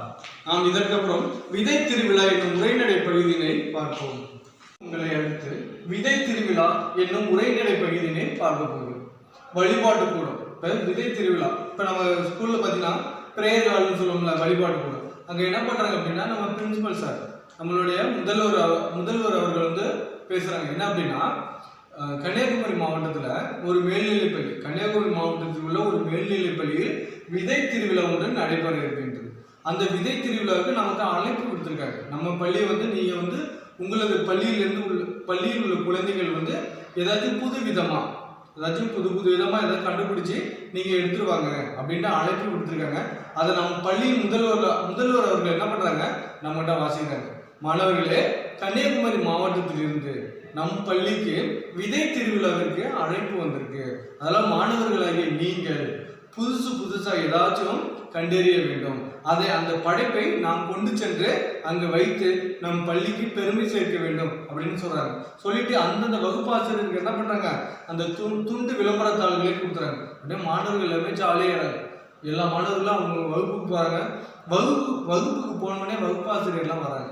வகுப்பாசிரியர் வந்தோன்னு சொல்றாங்க, தம்பிகளா, நம் பள்ளியின் பெருமையினை சேர்க்க வேண்டும், நாம் நம் பள்ளிக்கு பெருமை சேர்க்க வேண்டும். அதனால் நம்மால் முடிந்த அந்த உணவுப் பொருட்களை, அந்த இயற்கையிலிருந்து கிடைக்கக்கூடிய அந்த உணவுப் பொருட்களை வைத்து ஏதேனும் பொருட்கள் தயாரிக்க வேண்டும். அதன் மூலம் நம் பள்ளிக்கு பெருமை சேர்க்க வேண்டும் அப்படின்னு சொல்றாங்க. ஓகே, எல்லா மாணவர்களும் ஓகேங்க ஐயா, நாங்கள் எல்லாருமே ரெடியா வரோம் அப்படின்னு சொல்லிட்டு அந்த நாளுக்காக காத்துட்டு இருக்காங்க. அந்த நாளும் வந்துருச்சு. பள்ளியின் முதல்வர் சொல்றாங்க, தம்பிகளா, நீங்க உங்கள் அனைவரையும் நான் கன்னியாகுமரி மாவட்டத்துக்கு அனுப்பி வைக்கிறேன். நீங்க எல்லாம் பாதுகாப்பாக போயிட்டு திரும்ப பாதுகாப்பாக வரணும் அப்படின்னு நம்ம எல்லாரும் என்ன பண்றாங்க, பேருந்துல அனுப்பி வைக்கிறாங்க. நம்ம அது போலவே போறோம். அந்த விதை திருவிழா எங்க நடைபெறுது, கன்னியாகுமரி மாவட்டத்தில் நடைபெறுகிறது. அந்த விதை திருவிழாவை திறந்து வைத்தவர் யார் அப்படின்னா அந்த மாவட்ட ஆட்சியர், கன்னியாகுமரி மாவட்ட ஆட்சியர் தான் அந்த விதை திருவிழா வந்து திறந்து வைக்கிறாங்க. நம்ம உள்ளூர்ல போனோம்னா அவ்வளவு நெல் வகைகள் அப்படியே வரிசை அங்கங்க அடிச்சு வச்சிருக்காங்க. நம்மளாம் போய் பார்த்தோம்னா நமக்கு மன மகிழ்ச்சி, அவ்வளோ ஒரு மகிழ்ச்சி அடையணும். அங்க போனோடனே என்ன இருக்கு அப்படின்னா நம்ம நம்ம அந்த விதைகள் இருக்குல்ல, அந்த விதைகளை நாம் எவ்வாறு பாதுகாக்க வேண்டும், அதை எவ்வாறு பயன்படுத்த வேண்டும் போல பல வகையான குறிப்புகள்லாம் அங்க இருக்கு. அதெல்லாம் நம்ம உடனே என்ன பண்ணிட்டோம், ஒரு குறிப்பு மாதிரி நோட்ஸ் மாதிரி எடுத்து வச்சுக்கிட்டோம். ஓகே, கையில குறிச்சு வச்சுட்டோம். அதுக்கப்புறம் பாத்தீங்கன்னா அங்க 350க்கும் மேற்பட்ட பாரம்பரிய விதைகள் அப்படியே அடுக்கி வச்சிருக்காங்க. கொஞ்சம் தூரம் போறோம், அங்க ஒரு 27 அரங்குகள் இருக்கு. இந்த விதை திருவிழாவில் அமைக்கப்பட்டிருந்த அரங்குகளின் எண்ணிக்கை எத்தனை அப்படின்னா 27 இருக்கு. கொஞ்ச தூரம் உள்ள போனோடனே பாதிப்பு அப்படின்னு ஒரு அரங்கத்துல இருக்கு. என்னடா பாதிப்பு அப்படின்னு உள்ள போய் பார்த்தா, இந்த ரசாயன விதைகள், இந்த ரசாயன பூச்சி மருந்துகளை பயன்படுத்துவதால் ஏற்படும் விளைவுகளை தான் பாதிப்பு அப்படிங்கிறாங்க. முன்னாடியெல்லாம் பார்த்தீங்கன்னா நம்ம இயற்கை சார்ந்த உரங்களை தான் பயன்படுத்துனாங்க, அப்போ எந்தவித நோய்களுமே இல்லை. ஆனால் இப்போ என்ன பண்ணுறாங்க அப்படின்னா செயற்கை உரங்களை பயன்படுத்த ஆரம்பிச்சிட்டோம், அதனால தான் நமக்கு நிறைய நோய்கள் வருது. இப்போ அந்த பாதிப்பு இந்த அரங்கத்தில் என்ன இருந்தாங்க, ரசாயன விதைகள், ரசாயன பூச்சி மருந்துகளை பயன்படுத்துவதால் ஏற்படும் விளைவுகளை தான் பாதிப்பு அப்படின்னு சொல்றாங்க. அதுக்கப்புறம் கொஞ்சம் தூரம் போனோம் அப்படின்னா நவதானியங்கள்லாம் அடுக்கி வச்சிருந்தாங்க. நவதானியங்கள் என்னென்ன இருக்கு, நெல், கோதுமை, பாசிப்பயிறு, துவரை, மொச்சை, எள்ளு, கொள்ளு, உளுந்து, கடலை, இதனால் செய்யப்பட்ட அனைத்து வகையான உணவுப் பொருட்களும் இருந்துச்சு. நம்ம அந்த உணவுப் பொருட்களை சாப்பிட்டு நம்ம எடுத்துட்டு வந்த படைப்புகளை அங்கே வச்சுட்டு நம்ம என்ன பண்ண, திரும்ப மாலையிலதான் வீட்டுக்கு வந்து சேர்ந்துட்டோம். ஓகே, இந்த விதை திருவிழாவில் நம்ம இதை தான் பார்த்தோம், அப்படித்தானே? இதற்கப்புறம் பார்த்தீங்கன்னா நேர்மை நிறைந்த தீர்ப்பு என்னும் துணைப்பாட பகுதி. இந்த துணைப்பாட பகுதி நிறைந்த தீர்ப்பு ஒரு அழகான ஒரு கதை. ஓகே, ஒரு அழகிய சிற்றூரை ஒரு அரசன், ஒரு அழகிய சிற்றூரை இந்த ஊர் தலைவன் சொல்லுவோம்ல, அந்த ஒரு ஊர் தலைவர் ஆண்டு வர்றாரு. அந்த ஊருக்கு வெளிநாட்டிலேருந்து ஒருத்தர் வர்றாரு. அவர் அந்த ஊர் தலைவர் பார்த்து சொல்றாரு, ஐயா, உங்க ஊரில் யாரு சிறப்பான செய்தி செஞ்சிருக்காங்களோ, அல்லது யாரு சிறப்பான செயல் செய்திருக்காங்களோ, அல்லது அரிய செயல் செஞ்சிருக்காங்களோ அவர்களே என்கிட்ட சொல்லுங்க, நான் அவங்களுக்கு 100 பொற்காசுகள் பரிசா தரேன் அப்படிங்கிறாரு. அது என்ன சொல்றாரு, உங்க தெருவில், உங்க ஊர்ல யாராவது அரிய செயல் செஞ்சிருந்தா அவங்களுடைய பெயர் சொல்லுங்க, அவங்களுக்கு நான் 100 பொற்காசுகள் பரிசா தரேன் அப்படின்னு சொல்றாரு. உடனே இவர் என்ன பண்றாரு, அந்த ஊர் தலைவர் அந்த ஊர் மக்கள்கிட்ட சொல்றாரு, இது மாதிரி யாராச்சும் அரிய செயல் செய்திருந்தீங்க அப்படின்னா உங்க பேர் சொல்லுங்க, நான் உங்களுக்கு இந்த ஐயா கொடுக்கும் 100 பொற்காசுகளை வாங்கி தரேன் அப்படிங்கிறாரு. உடனே அதுல 4 பேர் போட்டிட்டு வராங்க. நான் செஞ்சதுதான் அரிய செயல், நான் செஞ்சதுதான் அரிய செயல் அப்படின்னு 4 பேர் போட்டிடுறாங்க. உடனே இவர் அந்த ஊர் தலைவர் சொல்றாரு, சரிப்பா, நீங்க 4 பேர் செஞ்ச செயல்களும் அரிய செயல்கள் தான், அதனால அவங்க கொடுக்குற பொற்காசுல உங்களுக்கு 4 பேருக்கு ஆளுக்கு கால் கொடுத்தே பிரிச்சு தந்துறேன், நீங்க எடுத்துங்க அப்படிங்கிறாரு. இப்போ 4 பேர் சொல்றாங்க, அதெல்லாம் முடியாது, எனக்கு அப்படியே எனக்கு 100 பொற்காசு எனக்கே தான் வேணும், 100 பொற்காசு எனக்கே தான் வேணும் அப்படின்னு 4 பேரும் பயங்கர பிரச்சனை பண்றாங்க. உடனே இவர் என்ன பண்றாரு, என்ன தீர்ப்பு சொல்றதுன்னே தெரியாம நேரம் எங்க அழைச்சு போறாரு, பாண்டியன் நாட்டுக்கு அழைச்சு போறாரு. எங்க அழைச்சு போறாரு, பாண்டிய நாட்டை ஆண்டுகிட்டு வரவங்க யாரு அப்படின்னா மங்கையர்க்கரசி. பாண்டிய நாட்டின் இளவரசி யாரு, மங்கையர்க்கரசி. அவங்க பாத்தீங்கன்னா நேர்மையோட வாழ்ந்தவங்க. அவங்க கிட்ட அழைச்சு போறாரு. யாரு, ஊர் தலைவர். 4 பேரையும் அழைச்சு போறாரு. யாரு, முருகேசன், கண்ணன், கந்தசாமி, முதியவர். இந்த 4 பேரையும் எங்க அழைச்சு போறாங்க, இந்த மங்கையர்க்கரசிட்டு அழைச்சு போறாங்க. மங்கையர்க்கரசி பார்த்து கேட்கறாங்க, என்னங்க பிரச்சனை அப்படிங்கிறாரு. அப்ப அந்த ஊர் தலைவர் சொல்றாரு, இது மாதிரி இவரு வெளிநாட்டுல இருந்து வந்திருக்காரு, எங்க ஊர்ல யார் அரிய செயல் செஞ்சிருக்காங்களோ அவங்க செயல்களை பாராட்டி அவர் 100 பொற்காசு பரிசு தரணும்னு சொன்னாரு. நான் இதை ஊர்ல அறிவித்தேன், ஆனா இந்த ஊர்ல 4 பேர் போட்டி போடுறாங்க. சார், நான் மறுபடியும் சொன்னேன், நீங்க 4 பேர் ஆளுக்கு 25% எடுத்துங்க, ஆளுக்கு 1/4 பங்கு எடுத்துங்க அப்படின்னு சொன்னேன். ஆனா இவங்க 4 பேரும் எனக்கு முழுசாதான் வேணும் அப்படின்னு போட்டி போடுறாங்க, நீங்க தான் தகுந்த தீர்ப்பை வழங்க வேண்டும் அப்படின்னு சொல்லிட்டு ஊர் தலைவர் என்ன பண்றாரு, அப்படியே ஒதுங்கிறாரு. உடனே அந்த நாட்டு மங்கையர்க்கரசி கேட்கறாங்க, முதல்ல யாரை கேட்கறாங்க, முருகேசன் கேட்கறாங்க, தம்பி நீ செய்த அரிய செயல் சொல்லுப்பா அப்படிங்கிறாங்க. உடனே முருகேசன் சொல்றாரு, நான் ஒரு வியாபாரி. ஒரு நாள் என்னுடைய கடைக்கு ஒரு பெண் ஒருத்தர் வந்தான், பொருள்களை எல்லாம் வாங்கினான். நான் வேற வேலையில மும்முரமா ஈடுபட்டு இருந்த போது வாங்கின பொருள் காசு கொடுக்காம ஓட பார்த்தா, ஓடுனா, அவ்வாறு ஓடும்போது எதுக்கால ஒரு பெரிய மாடு அவரை முட்டை வந்துச்சு. நான் அங்கேயிருந்து ஓடி போய் அந்த மாட்டுக்கிட்ட இருந்து அந்த பெண்ணை நான் காப்பாற்றினேன். இவ்வளவுக்கும் அந்த பெண் என் எதிரியின் பெண், அவங்க அப்பாவுக்கும் எனக்கும் ஏற்கனவே நிலத்தகராறு இருக்கு, அவ என் எதிரியின் பெண்ணு தெரிஞ்சும் நான் அவளை போய் காப்பாற்றினேன், அதனால நான் செய்த செயல் அரிய செயல், அதனால அந்த 100 பொற்கிளி பரிசு எனக்கே தர வேண்டும் அப்படின்னு யார் சொன்னா, முருகேசன் சொல்றாரு. உடனே அடுத்தது கண்ணன் சொல்றாரு, அது கிடக்குது, அது ஒரு அரிய செயலே இல்லை, நான் ஒரு சிறந்த கவிஞன், ஒரே இரவில் ஒரே இரவில் 100 செய்யுள்கள் அடங்கிய ஆனந்த வாழ்வு என்ற காவியத்தை படைத்துள்ளேன். நான் ஒரு மிகப்பெரிய கவிஞன். நான் ஒரே இரவில் 100 செய்யுள்கள் அடங்கிய ஆனந்த வாழ்வு என்ற காப்பியத்தை படைத்துள்ளேன். அதனால நான் தான் சிறந்த கவிஞன். நான் செய்ததுதான் அரிய செயல். இந்த ஊர் மக்கள் எல்லாம் என்னோட கவி பாடும் திறனை பாராட்டுகின்றனர். அதனால நீங்க அந்த 100 பொற்காசும் என்கிட்டே கொடுங்க அப்படின்னு யார் சொல்றா? கண்ணன் சொல்றாரு. இன்னும் அடுத்தது கல்தச்சர் கந்தசாமி சொல்றாரு. இவர் என்ன சொல்றாரு அப்படின்னா, என் கையில அந்த உளியை எடுத்துட்டேன் அப்படின்னா, உளி அப்படின்னா அந்த கல்லெல்லாம் செதுக்குவாங்கல்ல, அதான் உளி. என் கையில உளி எடுத்துட்டேன் அப்படின்னா அப்படியே உளி அப்படி நடனம் ஆடும், அப்படியே ஆடும் பாடும் நடனம் ஆடும். நான் ஒரு பெரிய கல் தச்சேன். நான் பார்த்தீங்கன்னா நிறைய குடைவரை கோயில்கள் உண்டாக்கியிருக்கேன். அதாவது இந்த மலைகளை குடைஞ்சு கோயில் மாதிரி கொண்டு வருவாங்களா, கோவில் உருவாக்குவாங்களா, அதுக்கு பேர் தான் குடைவரை கோயில். அந்த கோயில் உருவாக்கியிருக்கேன். நிறைய மண்டபங்கள்லாம் உருவாக்கியிருக்கேன். இந்த ஊர் மக்களை என்னோட சிற்பக்கலையை போற்றி என்னை பாராட்டுகின்றனர். அதனால என்னுடைய செயல் சிறப்பான செயல். எனக்கு அந்த 100 பொற்காசுகளை கொடுங்க அப்படின்ற. உடனே அடுத்தது முதியவர் சொல்றாரு. நான் ஒரு முதியவன், நான் ஒரு ஏழை விவசாயி. என்னுடைய மனைவி இறந்து விட்டார். இருந்தாலும் நானும் என் மகளும் உழைத்து எங்ககிட்ட இருக்கக்கூடிய ஒரு காணி நிலத்துல போன வருஷத்தை விட இந்த வருஷம் 3 மடங்கு அதிக விளைச்சலை கண்டுள்ளோம். அதனால நாங்கள் மட்டுமல்லாமல் எங்களை சார்ந்த இன்னும் 10 குடும்பங்கள் அந்த உணவுப் பொருட்களை வைத்து வாழுகின்றன. அதனால் நான் செய்த செயல் அரிய செயல். அதனால் அந்த 100 பொற்காசுகள் எனக்கே தர வேண்டும் அப்படின்னு சொல்றாங்க. உடனே இவங்க எல்லாம் பார்த்துட்டு அங்கே இருக்காச்சு எல்லாரையும் கேட்டுட்டு திருப்பி சொல்றாங்க. ஃபர்ஸ்ட் முருகேசன் சொல்றாரு. இப்ப நீ ஒரு எதிரியின் குழந்தையை காப்பாற்றிருக்க. நீ செய்தது ஒரு அரிய செயல் தான். இருந்தாலும் பகைவருக்கும் நட்பு காட்டுவது நம்மளுடைய தமிழ் மரபு. பகைவனா இருந்தாலும் அவனுக்கு ஆபத்துன்னு வரப்ப நம்ம போய் அவன்கிட்ட உதவணும். அது நம்மளுடைய தமிழ் மரபு. அப்படி பார்த்தா நீ செய்தது ஒரு அரிய செயல் இல்லை, நீ ஓடிடு அப்படின்னு தோத்துட்டாங்க. அடுத்தது நம்ம கண்ணனை கூப்பிடுறாங்க.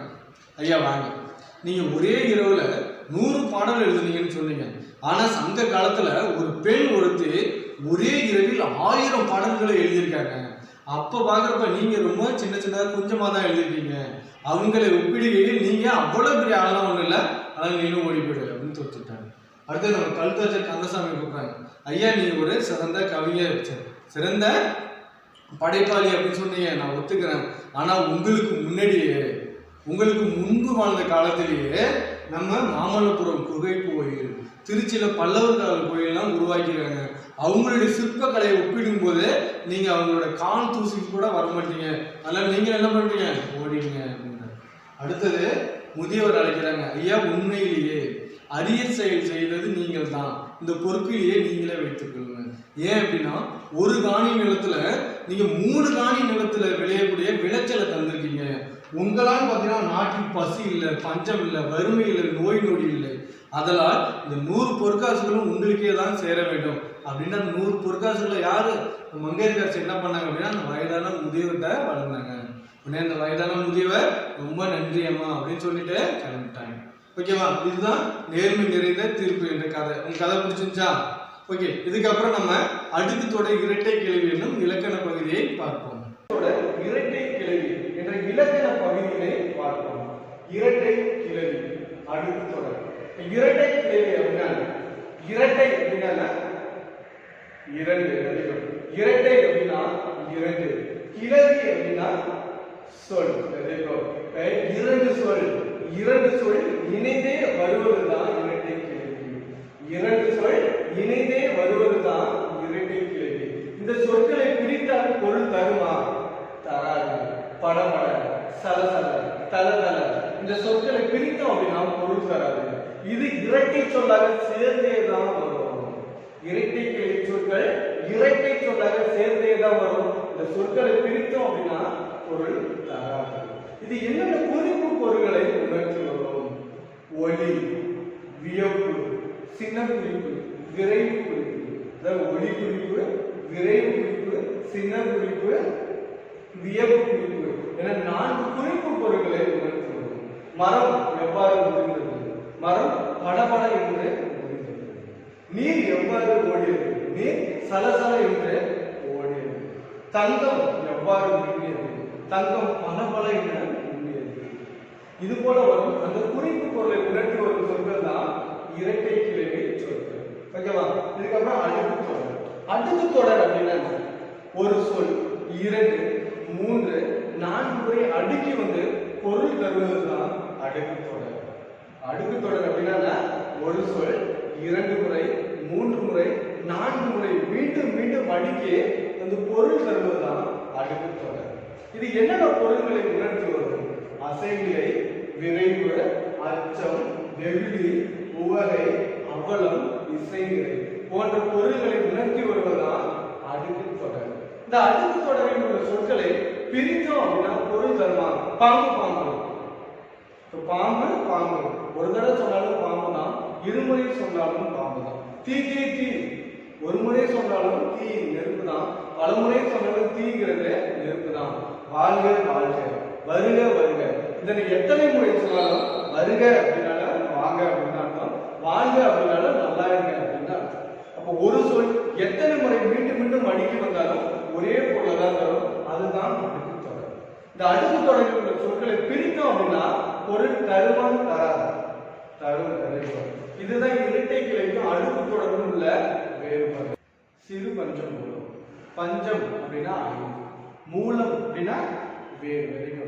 பஞ்சம் அப்படின்னா 5, மூலம் அப்படின்னா வேறு. சிறு பஞ்சம் மூலம் அப்படின்னா என்ன? கண்டங்கத்திலே, சிறுவழுதுணை, சிறுமல்லி, பெருமல்லி, நெருஞ்சு. இந்த 5 மூலிகையின் வேர்கள் எவ்வாறு ஒரு மனிதனின் உடலில் ஏற்படும் அந்த நோய்களை போக்குகின்றனவோ அதுபோலவே சிறுபஞ்சம் மூலம் என்னும் செய்யுளில் உள்ள ஒவ்வொரு பாடலும் 5 கருத்துக்களை கூறும். அந்த 5 கருத்துக்களும் மக்களின் மனநோயை போக்கும். அதனாலதான் இந்த நூலிற்கு சிறுபஞ்சம் மூலம் அப்படின்னு பெயர் வச்சிருக்காங்க. புரியுதா? இந்த நூலுக்கு ஏன் சிறுபஞ்சம் மூலம் அப்படின்னு பெயரை வைத்திருக்காங்க அப்படின்னு கேட்டா நீங்க யாரா இருந்தாலும் சொல்லணும். சொல்லுவீங்களா? ஓகே, அடுத்தது இந்த சிறுபஞ்சம் மூலம் பாடம் சொல்லுங்க. கண்வனப்பு கண்ணோட்டம், கால்வனப்பு செல்லாமை, என் வனப்பு இத்துணையாம் விட்டுரைத்தல், பண்வனப்பு கேட்டார் நன்றென்றல், நன்றென்றல் கிளர்வேந்தல் தன்னாடு வாட்டா நன்றென்றல் வனப்பு. வனப்பு அப்படின்னா என்ன? வெரி குட், அழகு. வனப்பு அப்படின்னா அழகு. இப்ப கண்ணுக்கு அழகு எது? கண்ணோட்டம். கண்ணோட்டம் அப்படின்னா இரக்கம் கொள்ளுதல். யார் மீது? நம்ம உறவினர்கள் மீதா? Very good. இந்த உலகில் உள்ள அனைத்து உயிரினங்களின் மீதும் இரக்கம் கொள்ளுதல் வேண்டும். கண்ணோட்டம் அப்படின்னா இரக்கம் கொள்ளுதல். இந்த உலகில் பிறந்த அனைத்து உயிரினங்களின் மீதும் நாம் இரக்கம் கொள்ளுதல் வேண்டும். அதுதான் யாருக்கு அழகு? கண் உள்ளவருக்கு அழகு. நமக்கெல்லாம் கண் இருக்கு அப்படின்னா நம்ம எந்தவித உயிரினங்களையும் கொல்லக்கூடாது. ஓகேவா? அடுத்தது காலுக்கு அழகு இருக்குது. நமக்கு கால் இருக்கு. இந்த காலுக்கு அழகு எது? நம்ம உழைத்து சாப்பிட வேண்டும். அதுதான் இந்த காலுக்கு அழகு. அதை விட்டுட்டு பிறகு போய் ஐயா இந்த பைசால தானம் பண்ணுங்க, கொஞ்சம் தர்மம் கொடுங்க அப்படின்னு கேட்கிறோம் இல்லையா? அது நம்ம காலுக்கு அழகு இல்லை அப்படிங்கிற.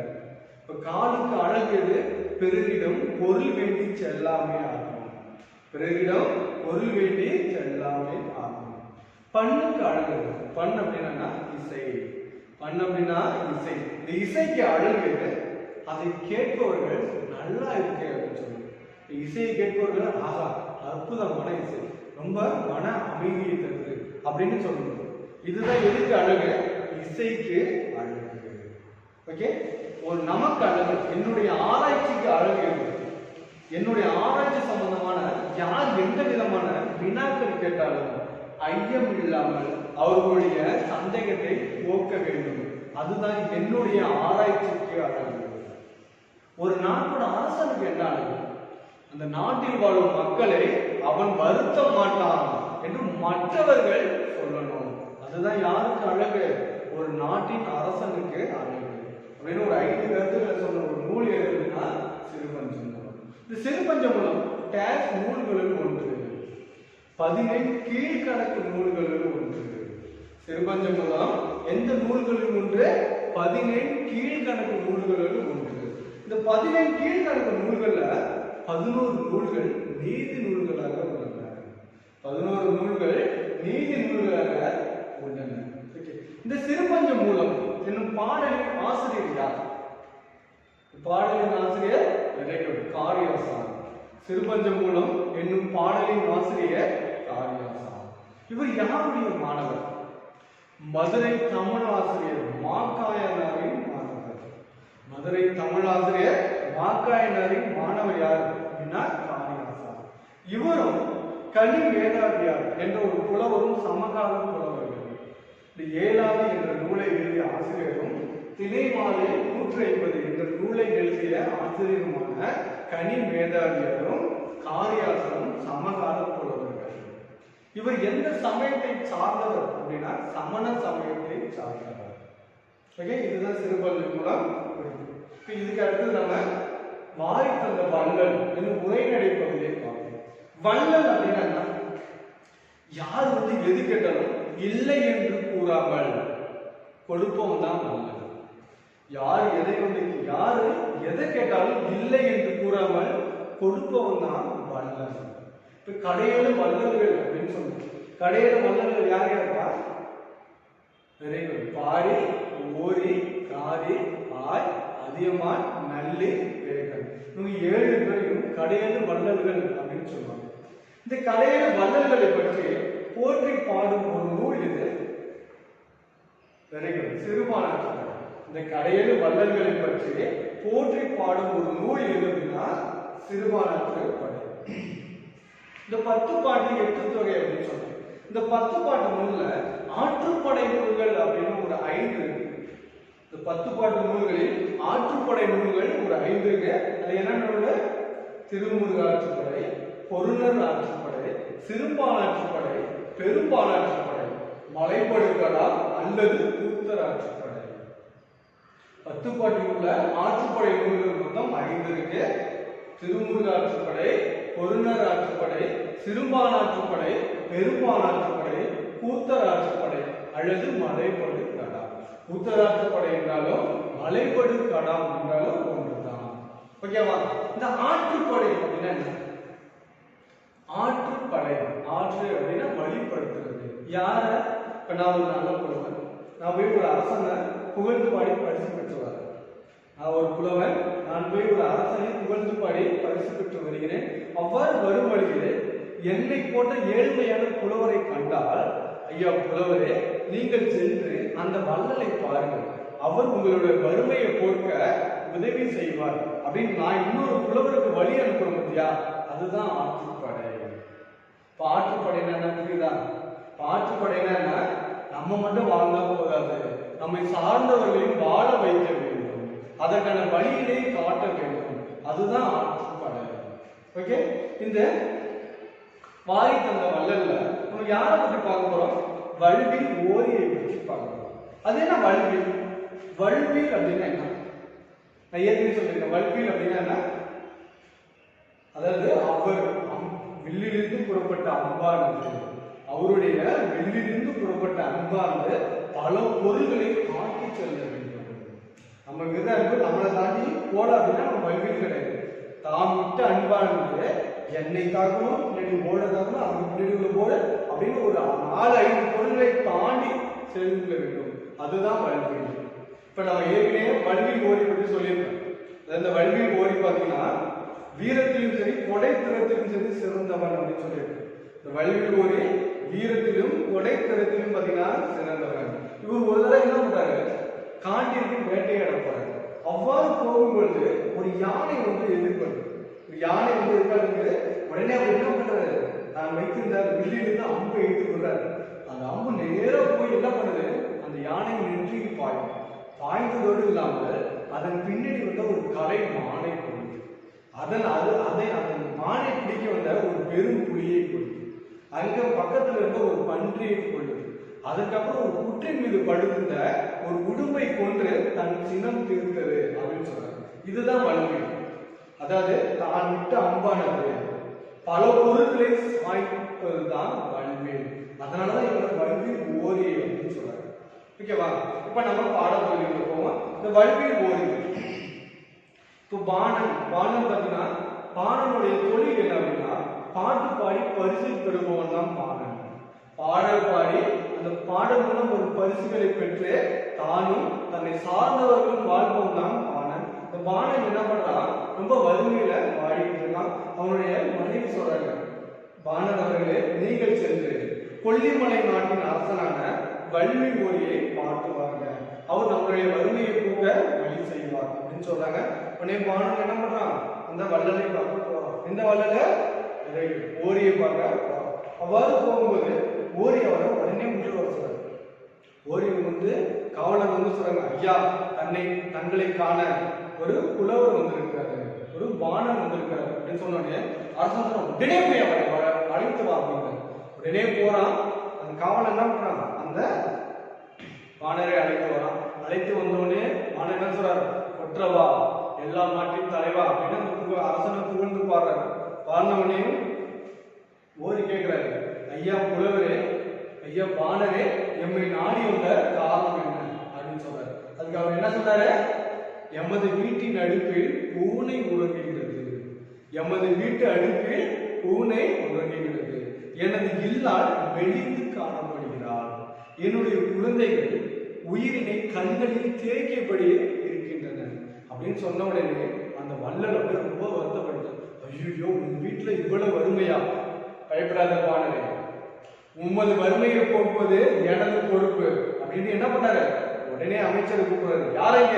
அமைச்சரை வாருங்கள், இவருடைய தலைமுறைகள் பல வழி செய்திருக்கீர்கள், தேவையான அனைத்து அணிகலன்களையும் இதுல யானை மீது ஏறி அனுப்பி விடுங்கள் அப்படின்னு சொல்றாரு. உடனே அந்த அமைச்சர் என்ன பண்றாரு, அவ்வாறே ஆகட்டும் அரசே அப்படின்னு போறாரு. போயிட்டு அந்த அரண்மனையில் உள்ள நல்ல அணிகலன்கள், வீட்டுக்கு தேவையான உணவுப் பொருட்கள் எல்லாத்தையுமே அந்த யானை மீது ஏற்றி அனுப்பிடுறாங்க. ஓகே, உடனே அந்த பாணன் அந்த அரசனை பார்த்து என்ன சொல்லிட்டு போறாரு, கற்ற கல்வி நம்மளுடைய அறியாமையை அகற்றுவது போல உற்ற துயத்துறையும் வேந்தனே நீ வாழ்க, உமது குலம் வாழ்க, உமது புகழ் ஓங்குக அப்படின்னு சொல்லிட்டு அந்த ஓரிக்கிட்டு விடைபெற்று வாழணும் போனோட அவங்க மகிழ்ச்சியாக வாழ்றாங்க. நம்ம இதெல்லாம் இந்த கதையை தான் வாரி தந்த வள்ளல் இன்னும் உரைநடை பகுதியில் பார்ப்போம். தலைமை அப்படின்னா யார்? ஒரு மாநிலத்தின் தலைவராக வேண்டும், ஒரு நாட்டின் தலைவராக வேண்டும் அப்படின்னா நம்மகிட்ட என்னென்ன பண்புகள் இருக்க வேண்டும் என்பதை கூறுவதுதான் இந்த தலைமை பண்பு என்னும் ஒரு துணைப்பாடு. ஒரு அழகான ஒரு சிற்றூர் எதிர்ப்பு செந்தூர் என்றும் ஒரு அழகான கிராமத்தின் ஊர் தலைவர் யார் அப்படின்னா செந்தூர் என்ற இந்த அழகிய கிராமத்தின் ஊர் தலைவர் யார் அப்படின்னா வேம்பன். இந்த வேம்பன் என்ன பண்றாரு, தனது சொந்த ஊரான அந்த செந்தூரை பல வழிகளில் முன்னேறி கொண்டு போகணும், பல வழிகளில் அந்த வளங்களை பெருக்க வேண்டும் அப்படின்ட்டு நிறைய பெரிய பெரிய பணக்காரர்களிடம் சென்று பண உதவி கேட்கிறார். அவ்வாறு இந்த ஊர்ல உள்ள பெரிய பெரிய பணக்காரர்கள் எல்லாமே என்ன பண்றாங்க, அவருக்கு தேவையான பொருள் உதவி அளிக்கிறார். பொருள் உதவி நிறைய சேர்ந்துருச்சு. இந்த பொருள் உதவியை இவ்வளவு பொருளை வைத்து நாம் எவ்வாறு செலவிடுவது அப்படின்னு அவருக்கு சின்ன சிக்கல் வந்துச்சு. உடனே அவர் என்ன பண்றாரு, இவ்வளவு பொருள் செல்வத்தையும் வைத்து ஒரு நிர்வகிக்கும் பொருட்டு ஒரு நிர்வாகி ஒருவரை தேர்ந்தெடுக்க வேண்டும், நம்ம ஊரை சிறந்த வழிகளில் முன்னெடுத்து செல்ல ஒரு சிறந்த நிர்வாகி ஒருவரை தேர்ந்தெடுக்க வேண்டும் அப்படின்னு முடிவு பண்ணிட்டு ஒரு தண்டனை போடுவாங்க. இந்த முரசு அறிவிப்பாங்க பத்தியா, அவரை கூப்பிட்டு இது மாதிரி நம்ம ஊர்ல ஒரு சிறந்த நிர்வாகியா யார் வராங்க அப்படின்னு கேட்டு சொல்லுங்க அப்படின்னு சொல்றாரு. உடனே அவரு அந்த முரசு அறிவிக்கிறவரு தெருவில் போய் இது மாதிரி முரசு அறிவிக்கிறார், நம்ம ஊரை பல வழிகளில் முன்னெடுத்து செல்ல ஒரு சிறந்த நிர்வாகி ஒருவர் தேர்ந்து வேண்டும், உங்கள யார் அந்த சிறந்த நிர்வாகியா வரீங்க அப்படின்னு கேட்கிறப்ப 2 பேர் போட்டிடுறாங்க. எத்தனை பேரு? 2 பேர் போட்டிடுறாங்க. ஒருவன் பெயர் பாலன், மற்றொருவன் பூவன். இந்த 2 பேரும் போட்டியிடுவதால் வேம்பனுக்கு யார நிர்வாகியை தேர்ந்தெடுக்கிறது அப்படின்னு ஒரு குழப்பம். உடனே அவர் என்ன பண்ணார் அப்படின்னா, இந்த 2 போட்டியாளர்களுக்கும் இடையில ஒரு 3 போட்டிகளை வச்சார். 2 பேருக்கும் இடையில ஒரு 3 போட்டியை அறிவிக்கிறார். அதுல முதல் போட்டி என்ன அப்படின்னா, மக்களுக்கு பிடித்தவராக இருக்க வேண்டும். அதுல முதல் போட்டி என்ன, இங்க வாழும் நம்ம செந்தூர் என்ற அழகிய கிராமத்தில் வாழும் மக்களுக்கு பிடித்தவராக இருக்க வேண்டும். அப்படியே பாலன் என்ன பண்ணா, அந்த ஊர் மக்களுக்கு எல்லாமே அறுசுவை உணவு வழங்கினார். அந்த ஊர் மக்களுக்கு அனைவருக்கும் அறுசுவை உணவு வழங்கினார். பூவன் என்ன பண்றாரு, அந்த ஊரில் உள்ள சில திறமை வாய்ந்தவர்களை அழைத்து சென்று அவர்களுக்கு கல்வியினை போதிக்கிறார். பூவன் என்ன பண்றாரு, அந்த ஊரில் சிறந்த திறமை வாய்ந்த சிலரை அழைத்து சென்று அவர்களுக்கு கல்வியினை போதிக்கிறார். இரண்டாவது பட்டியல் அந்த சென்று கிராம மக்களின் வாழ்க்கை தரத்தை மேம்படுத்த வேண்டும், அவர்களுடைய பொருளாதாரத்தை முன்னேற்ற வேண்டும் அப்படின்னு சொல்றாங்க. உடனே பால் என்ன பண்ணாரு, தன்னிடம் உள்ள செல்வங்களை அனைவருக்கும் பிரித்து கொடுக்க எண்ணினார். பாலன் என்ன பண்றாரு, தன்னிடம் உள்ள செல்வங்களை அனைவருக்கும் பிரித்து கொடுக்க எண்ணினார். அப்படியே மக்கள்லாம் ஜாலியாக நமக்கு செல்வங்கள் நிறைய சேரப்படுது எல்லாம் ஜாலியாக. ஆனா பூவன் என்ன பண்ணாரு, அந்த திறமை வாய்ந்தவர்களுக்கு கல்வியுடன் தொழில் சார்ந்த கல்வியையும் கலையினையும் போர் கலையினையும் சொல்லிக் கொடுத்தாரு. மூன்றாவது பார்த்தீங்கன்னா மக்களிடம் பரிவு காட்ட வேண்டும். பரிவு அப்படின்னா இரக்கம், மக்களிடம் இரக்கம் காட்ட வேண்டும். பாலன் மக்களிடம் இரக்கம் காட்டினானா? இல்லை. ஒரு வயதான பாட்டி ஒரு மரத்துக்கு கீழே உட்கார்ந்துருந்தாங்க. அந்த வழியா பாலன் போறான். போகும்போது பாட்டி என்ன கேட்டாங்க, தம்பி தம்பி என்னை கொஞ்சம் தூக்கி உட்கார வை, என்னை கொஞ்சம் தூக்கி உட்கார வை அப்படின்னாங்க. பாலன் என்ன சொன்னான், போக மாட்டேங்க வேலை இருக்கு அப்படின்னு சொல்லிட்டு போயிட்டான். அவ்வழியே சற்று நேரத்தில் யார் வரா, பூவண்ணன் வரான். பூவண்ணன் அந்த பாட்டி சொல்றாங்க, தம்பி என்னை கொஞ்சம் உட்கார வைங்க அப்படின்னு சொல்றாங்க. பூவண்ணன் என்ன பண்றான், அந்த பாட்டியை உட்கார வச்சு அந்த பக்கத்தில் உள்ள கடைக்கு சென்று அவர்களுடைய களைப்பு போக அவர்களுக்கு உணவினை தரான்.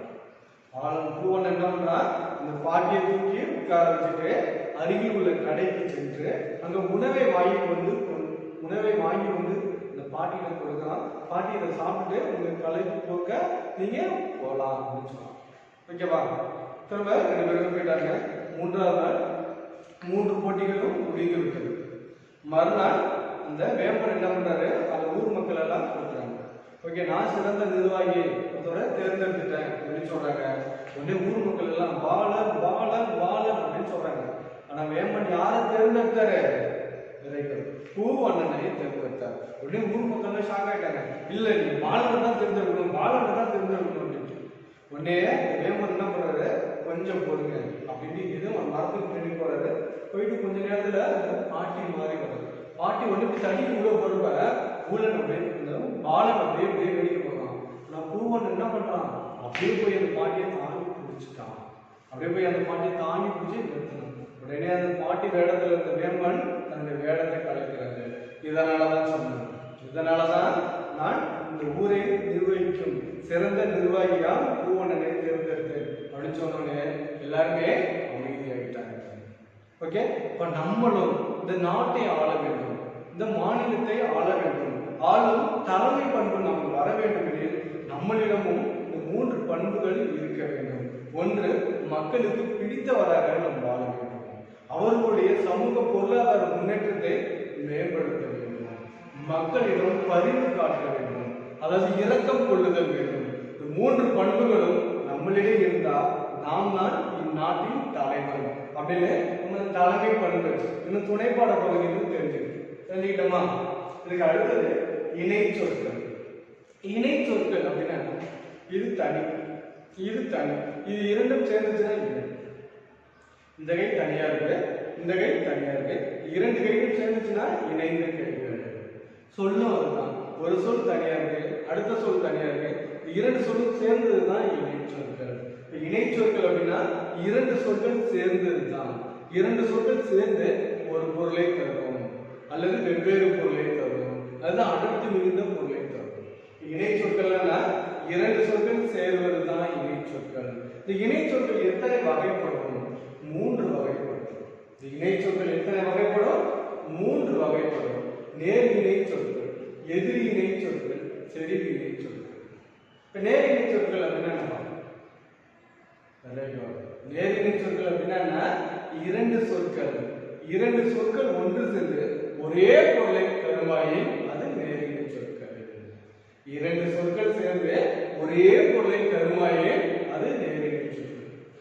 ஓங்கி உயர்ந்து, ஓங்கி உயர்ந்து, ஓங்கி என்று சொல்லும் உயர்ந்து என்று சொல்லும் ஒரே பொருளை தருவதால் அது நேர் இணை சொற்கள். தங்கு தடையின்றி, அவன் எவ்வாறு பேசினான்? தங்கு தடை தந்து தடைந்து இரண்டு சொற்களும் ஒரே பொருளை தருவதால் இது நேரிடை சொற்கள். பேரும் புகழும், நீ பேரும் புகழும் என்று வாழ வேண்டும். பேரும் புகழும் இந்த இரண்டு சொற்களும் புகழுடன் வாழ வேண்டும் என்ற ஒரே பொருளை தருவதால் இது நேரிடை சொற்கள். கண்ணும் கருத்துமாக படிக்க வேண்டும். நீ கல்வியில் கண்ணும் கருத்துமாக படிக்க வேண்டும். ஆனால் மிகுந்த கவனத்துடன் படிக்க வேண்டும். கண்ணும் கருத்தும் என்ற இரண்டு சொல்லும் ஒரே பொருளை தருவதால் இது நேரிடை சொற்கள். நேரிடை சொற்கள் அப்படின்னா இரண்டு சொற்கள் இணைந்து ஒரே பொருளை தருமாயின் அது நேரிடை சொற்கள். ஓகேவா? இல்லை உங்களுக்கு எதுவும் இல்லையா? அடுத்தது எதிரி இணை சொற்கள். எதிரி இரவு பகல், மேடு பள்ளம்.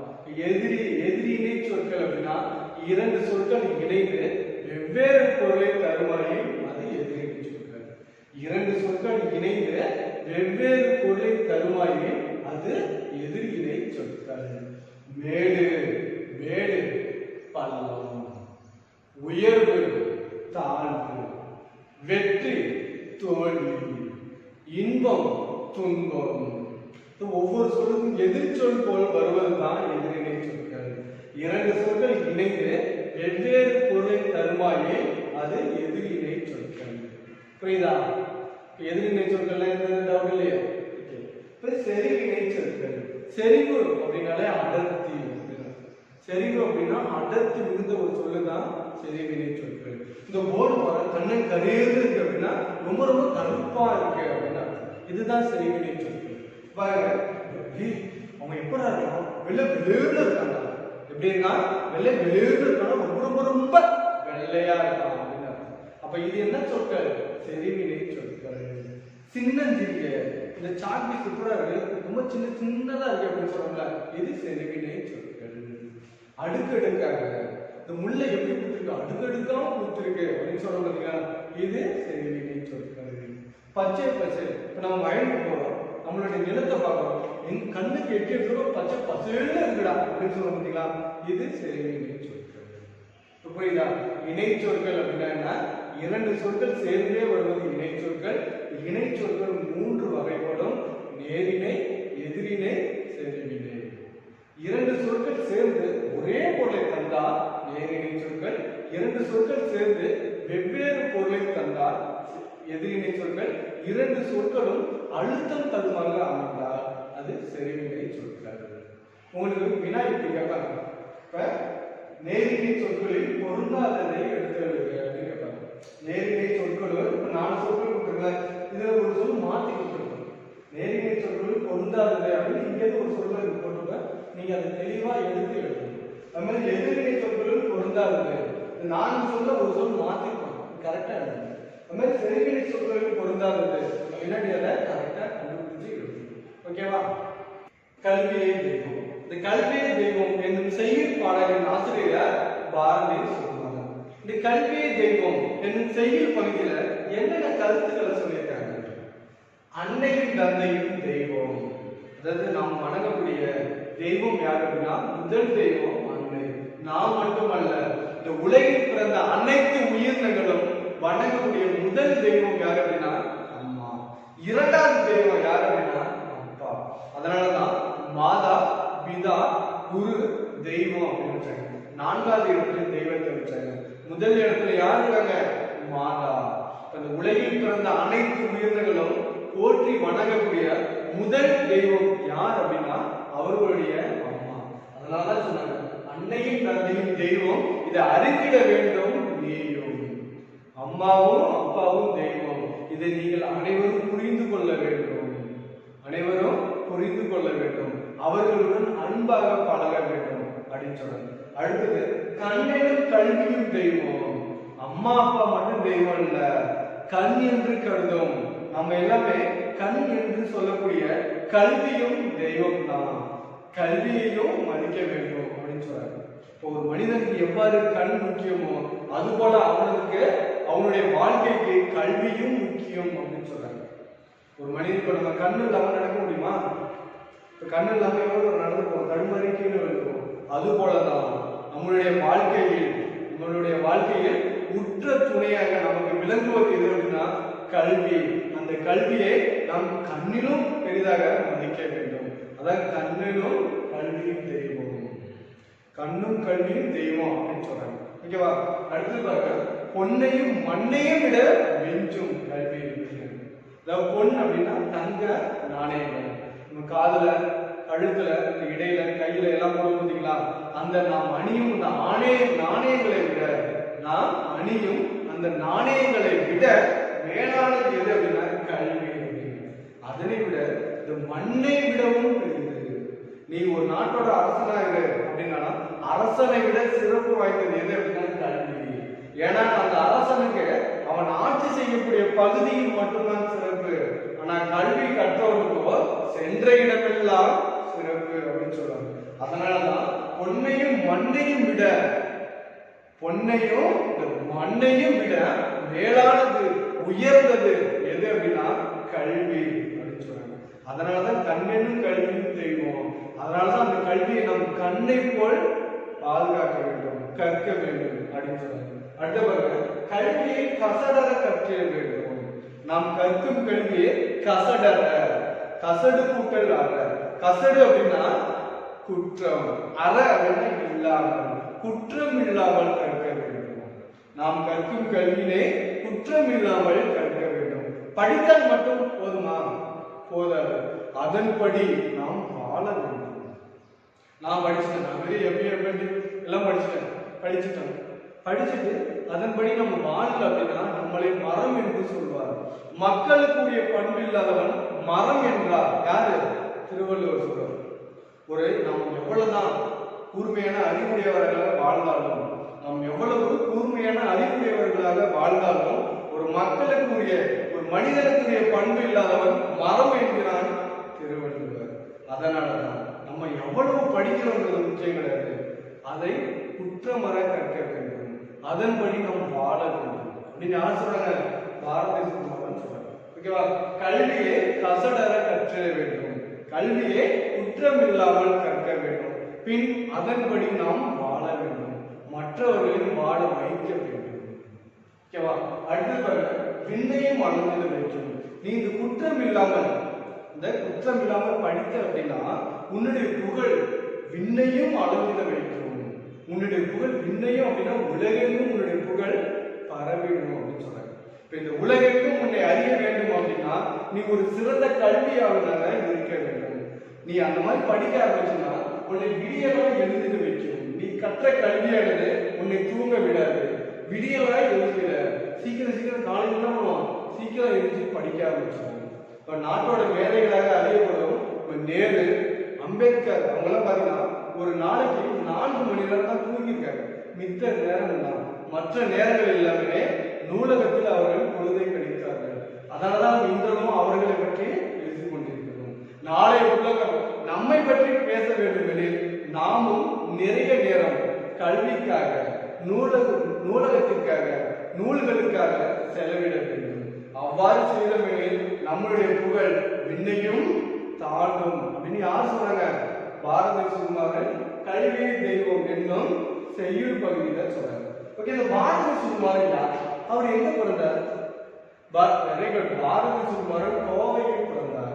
பாரதி சுகுமாரன் கோவையில் ஜூன் 11, 1957 பிறந்தார். இவர் ஒரு சிறந்த தமிழ் கவிஞர், செய்தியில் நம் தொலைக்காட்சியில் செய்தி வாசிக்கும் ஆசிரியர், ஒரு சிறந்த பத்திரிகையாளர், ஒரு சிறந்த மொழிபெயர்ப்பாளர் என பன்முகம் தோற்றமுடையவர் யார் அப்படின்னா பாரதி சுகுமாரன்.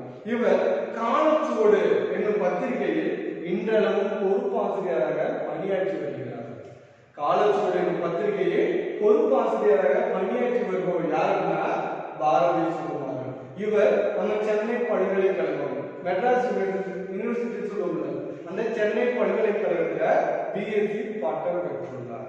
ஓகே, இத கல்வியே தெய்வம் அவரை பற்றி நம்ம பார்த்தோம். இதுக்கு அடுத்தது நம்ம நிலைநாட்டிய சிலம்பு, நீதியை நிலைநாட்டிய சிலம்பு, சிலப்பதிகாரம். இந்த சிலப்பதிகாரத்தை எவ்வாறு பிரித்து எழுதலாம்? சிலம்பு கூட்டல் அதிகாரம். சிலப்பதிகாரத்தை எவ்வாறு பிரித்து எழுதலாம்? சிலம்பு கூட்டல் அதிகாரம். இதற்கு ஏன் சிலப்பதிகாரம் அப்படின்னு பெயர் வைத்தாங்க? சிலம்பின் காரணமாக விளைந்த ஒரு காப்பியம் என்பதால் இதற்கு சிலப்பதிகாரம் அப்படின்னு பெயர். ஓகே, இதனை முதல் காப்பியம் என்றும் அழைப்பார்கள். ஏன் இது முதல் காப்பியம் என்று அழைக்கிறாங்க? தமிழில் தோன்றிய முதல் காப்பிய நூல் எது அப்படின்னா சிலப்பதிகாரம். இதனை முத்தமிழ் காப்பியம் என்றும் அழைப்பார்கள். முத்தமிழ் அப்படின்னா வெரி குட், இயல், இசை, நாடகம். இயற்றமிழ், இசைத்தமிழ், நாடகத்தமிழ் என மூன்றும் ஒருங்கே அமையப்பட்ட ஒரு காப்பியம் தான் எது அப்படின்னா சிலப்பதிகாரம். இதனை குடிமக்கள் காப்பியம் என்றும் அழைப்பார்கள். குடிமக்கள் காப்பியம் அப்படின்னு ஏன் இதை அழைக்கிறாங்க? மற்ற இலக்கிய நூல்கள் அனைத்தும் ஒரு நாட்டின் அரசனையோ அல்லது இறைவனையோ பாட்டுடை தலைவனாக கொண்டு எழுதப்பட்டது. ஆனால் சிலப்பதிகாரம் மட்டும்தான் மக்களோடு மக்களாக வாழும் ஒரு தனி மனிதனை பாட்டுடை தலைவனாக கொண்டு எழுதப்பட்டது. அதனால்தான் இந்நூலை குடிமக்கள் காப்பியம் என்றும் அழைக்கிறார்கள். ஓகே, இந்த சிலப்பதிகாரம் டேஸ் நூல்களுள் ஒன்று, 5 பெரும் காப்பியங்களுள் ஒன்று. அதான் 5 பெரும் காப்பியங்களுள் ஒன்று. இந்த 5 பெரும் காப்பியங்கள் யாவை? Very good. சிலப்பதிகாரம், மணிமேகலை, சீவக சிந்தாமணி, வளையாபதி, குண்டலகேசி. இந்த 5 பெரும் காப்பியங்களுள் ஒன்றுதான் சிலப்பதிகாரம். இந்த சிலப்பதிகாரம் 3 காண்டங்களையும் 30 காதைகளையும் உடையது. இந்த சிலப்பதிகாரம் 3 காண்டங்களையும் 30 காதைகளையும் உடையது. என்னென்ன காண்டம்? புகார் காண்டம், வஞ்சி காண்டம், மதுரை காண்டம். புகார் காண்டம், வஞ்சி காண்டம், மதுரை காண்டம். புகார் காண்டம் 10 காதைகளையும், வஞ்சி காண்டம் 7 காதைகளையும், மதுரை காண்டம் 13 காதைகளையும் உடையது. ஓகே, நம்ம கோவலன் கண்ணகி வாழ்க்கை வரலாறு. கோவலன் கண்ணகி பிறந்த ஊர் எது? Very good, Poompuhar. கோவலனும் கண்ணகியும் பிறந்த ஊர் எது அப்படின்னா பூம்புகார். இந்த பூம்புகார் நகரின் சிறப்பு என்ன? ஒரு புறாவிற்காக தன் உயிரையை கொடுத்த மன்னன் யார்? வெரி குட், செல்வி மன்னன். ஒரு புறாவிற்காக தன் இன்னுயிரே அழித்த மன்னன் யாரு? செல்வி மன்னன். அடுத்தது, பசுவின் கன்றை, பசுவின் துயரை போக்க தன் மகனை தேர் சக்கரத்தில் விட்டுக் கொண்ட மன்னன் யார்? வெரி குட், மனுநீதி சோழன். ஒரு பசுவின் துயரை துடைக்க தான் பெற்ற மகனையே தேர் சக்கரத்தில் விட்டுக் கொண்ட மன்னன் யார் அப்படின்னா மனுநீதி சோழன். இவர்கள் வாழ்ந்த பகுதி என்ன அப்படின்னா பூம்புகார். ஓகே, இதான் புகார் நகரின் சிறப்பு. இப்போ கோவலன் கண்ணகி இருவரும் திருமணம் முடிஞ்சு கோவலன் என்ன பண்றாரு? மாதவி கூட பெறாங்க. மாதவி பாத்தீங்கன்னா ஆடல் அரசி அப்படின்னு சொல்லுவாங்க. மாதவி யாரு? ஆடல் அரசி. அவங்க கூட பெறாங்க.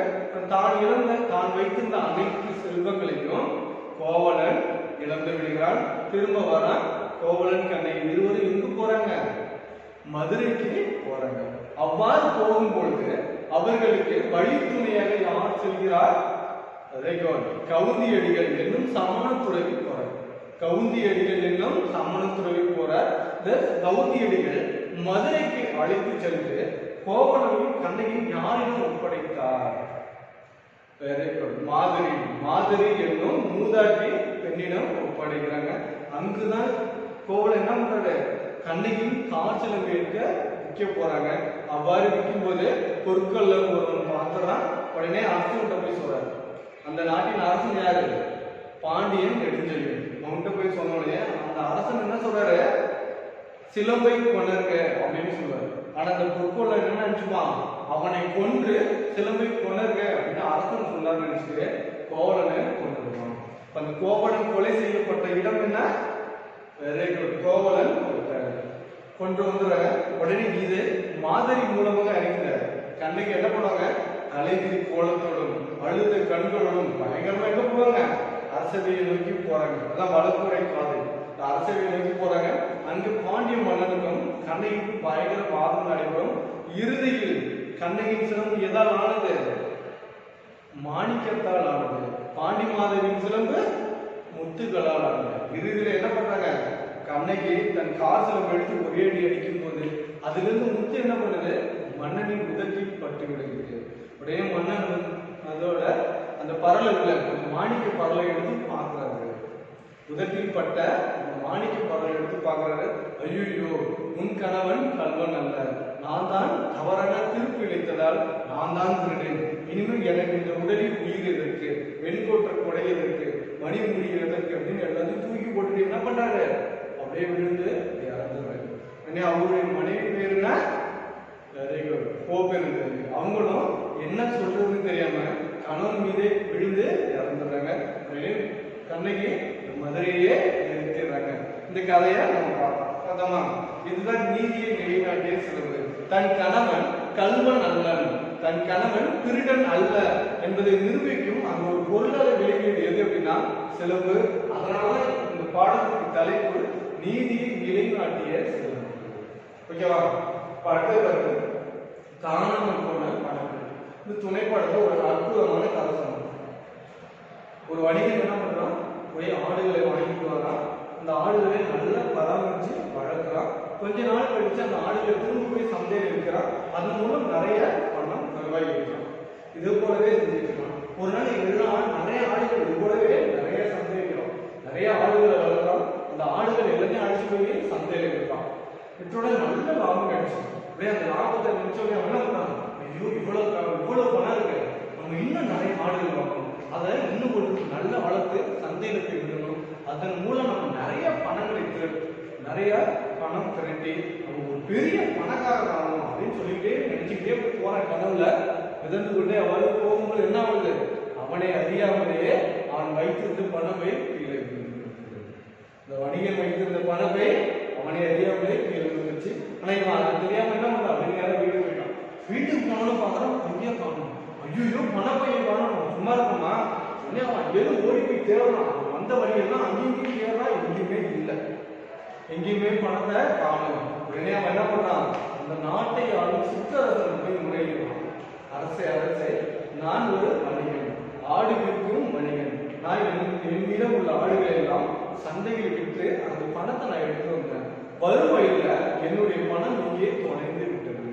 அந்த பையை எடுத்து தருபவர்களுக்கு 40 பணம் இலவசமாக தருகிறேன் அப்படின்னு சொல்றாரு.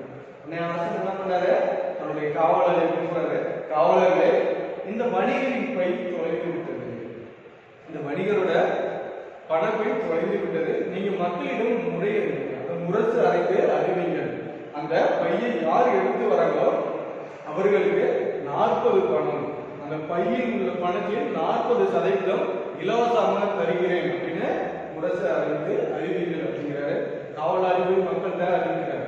இது போல ஆடு விற்கும் வணிகரின் பணம் காணாமல் போய்விட்டது, அதனை எடுத்து தருபவர்களுக்கு 40 பணம் இலவசமாக தரப்படும் அப்படின்னு சொல்கிறார்.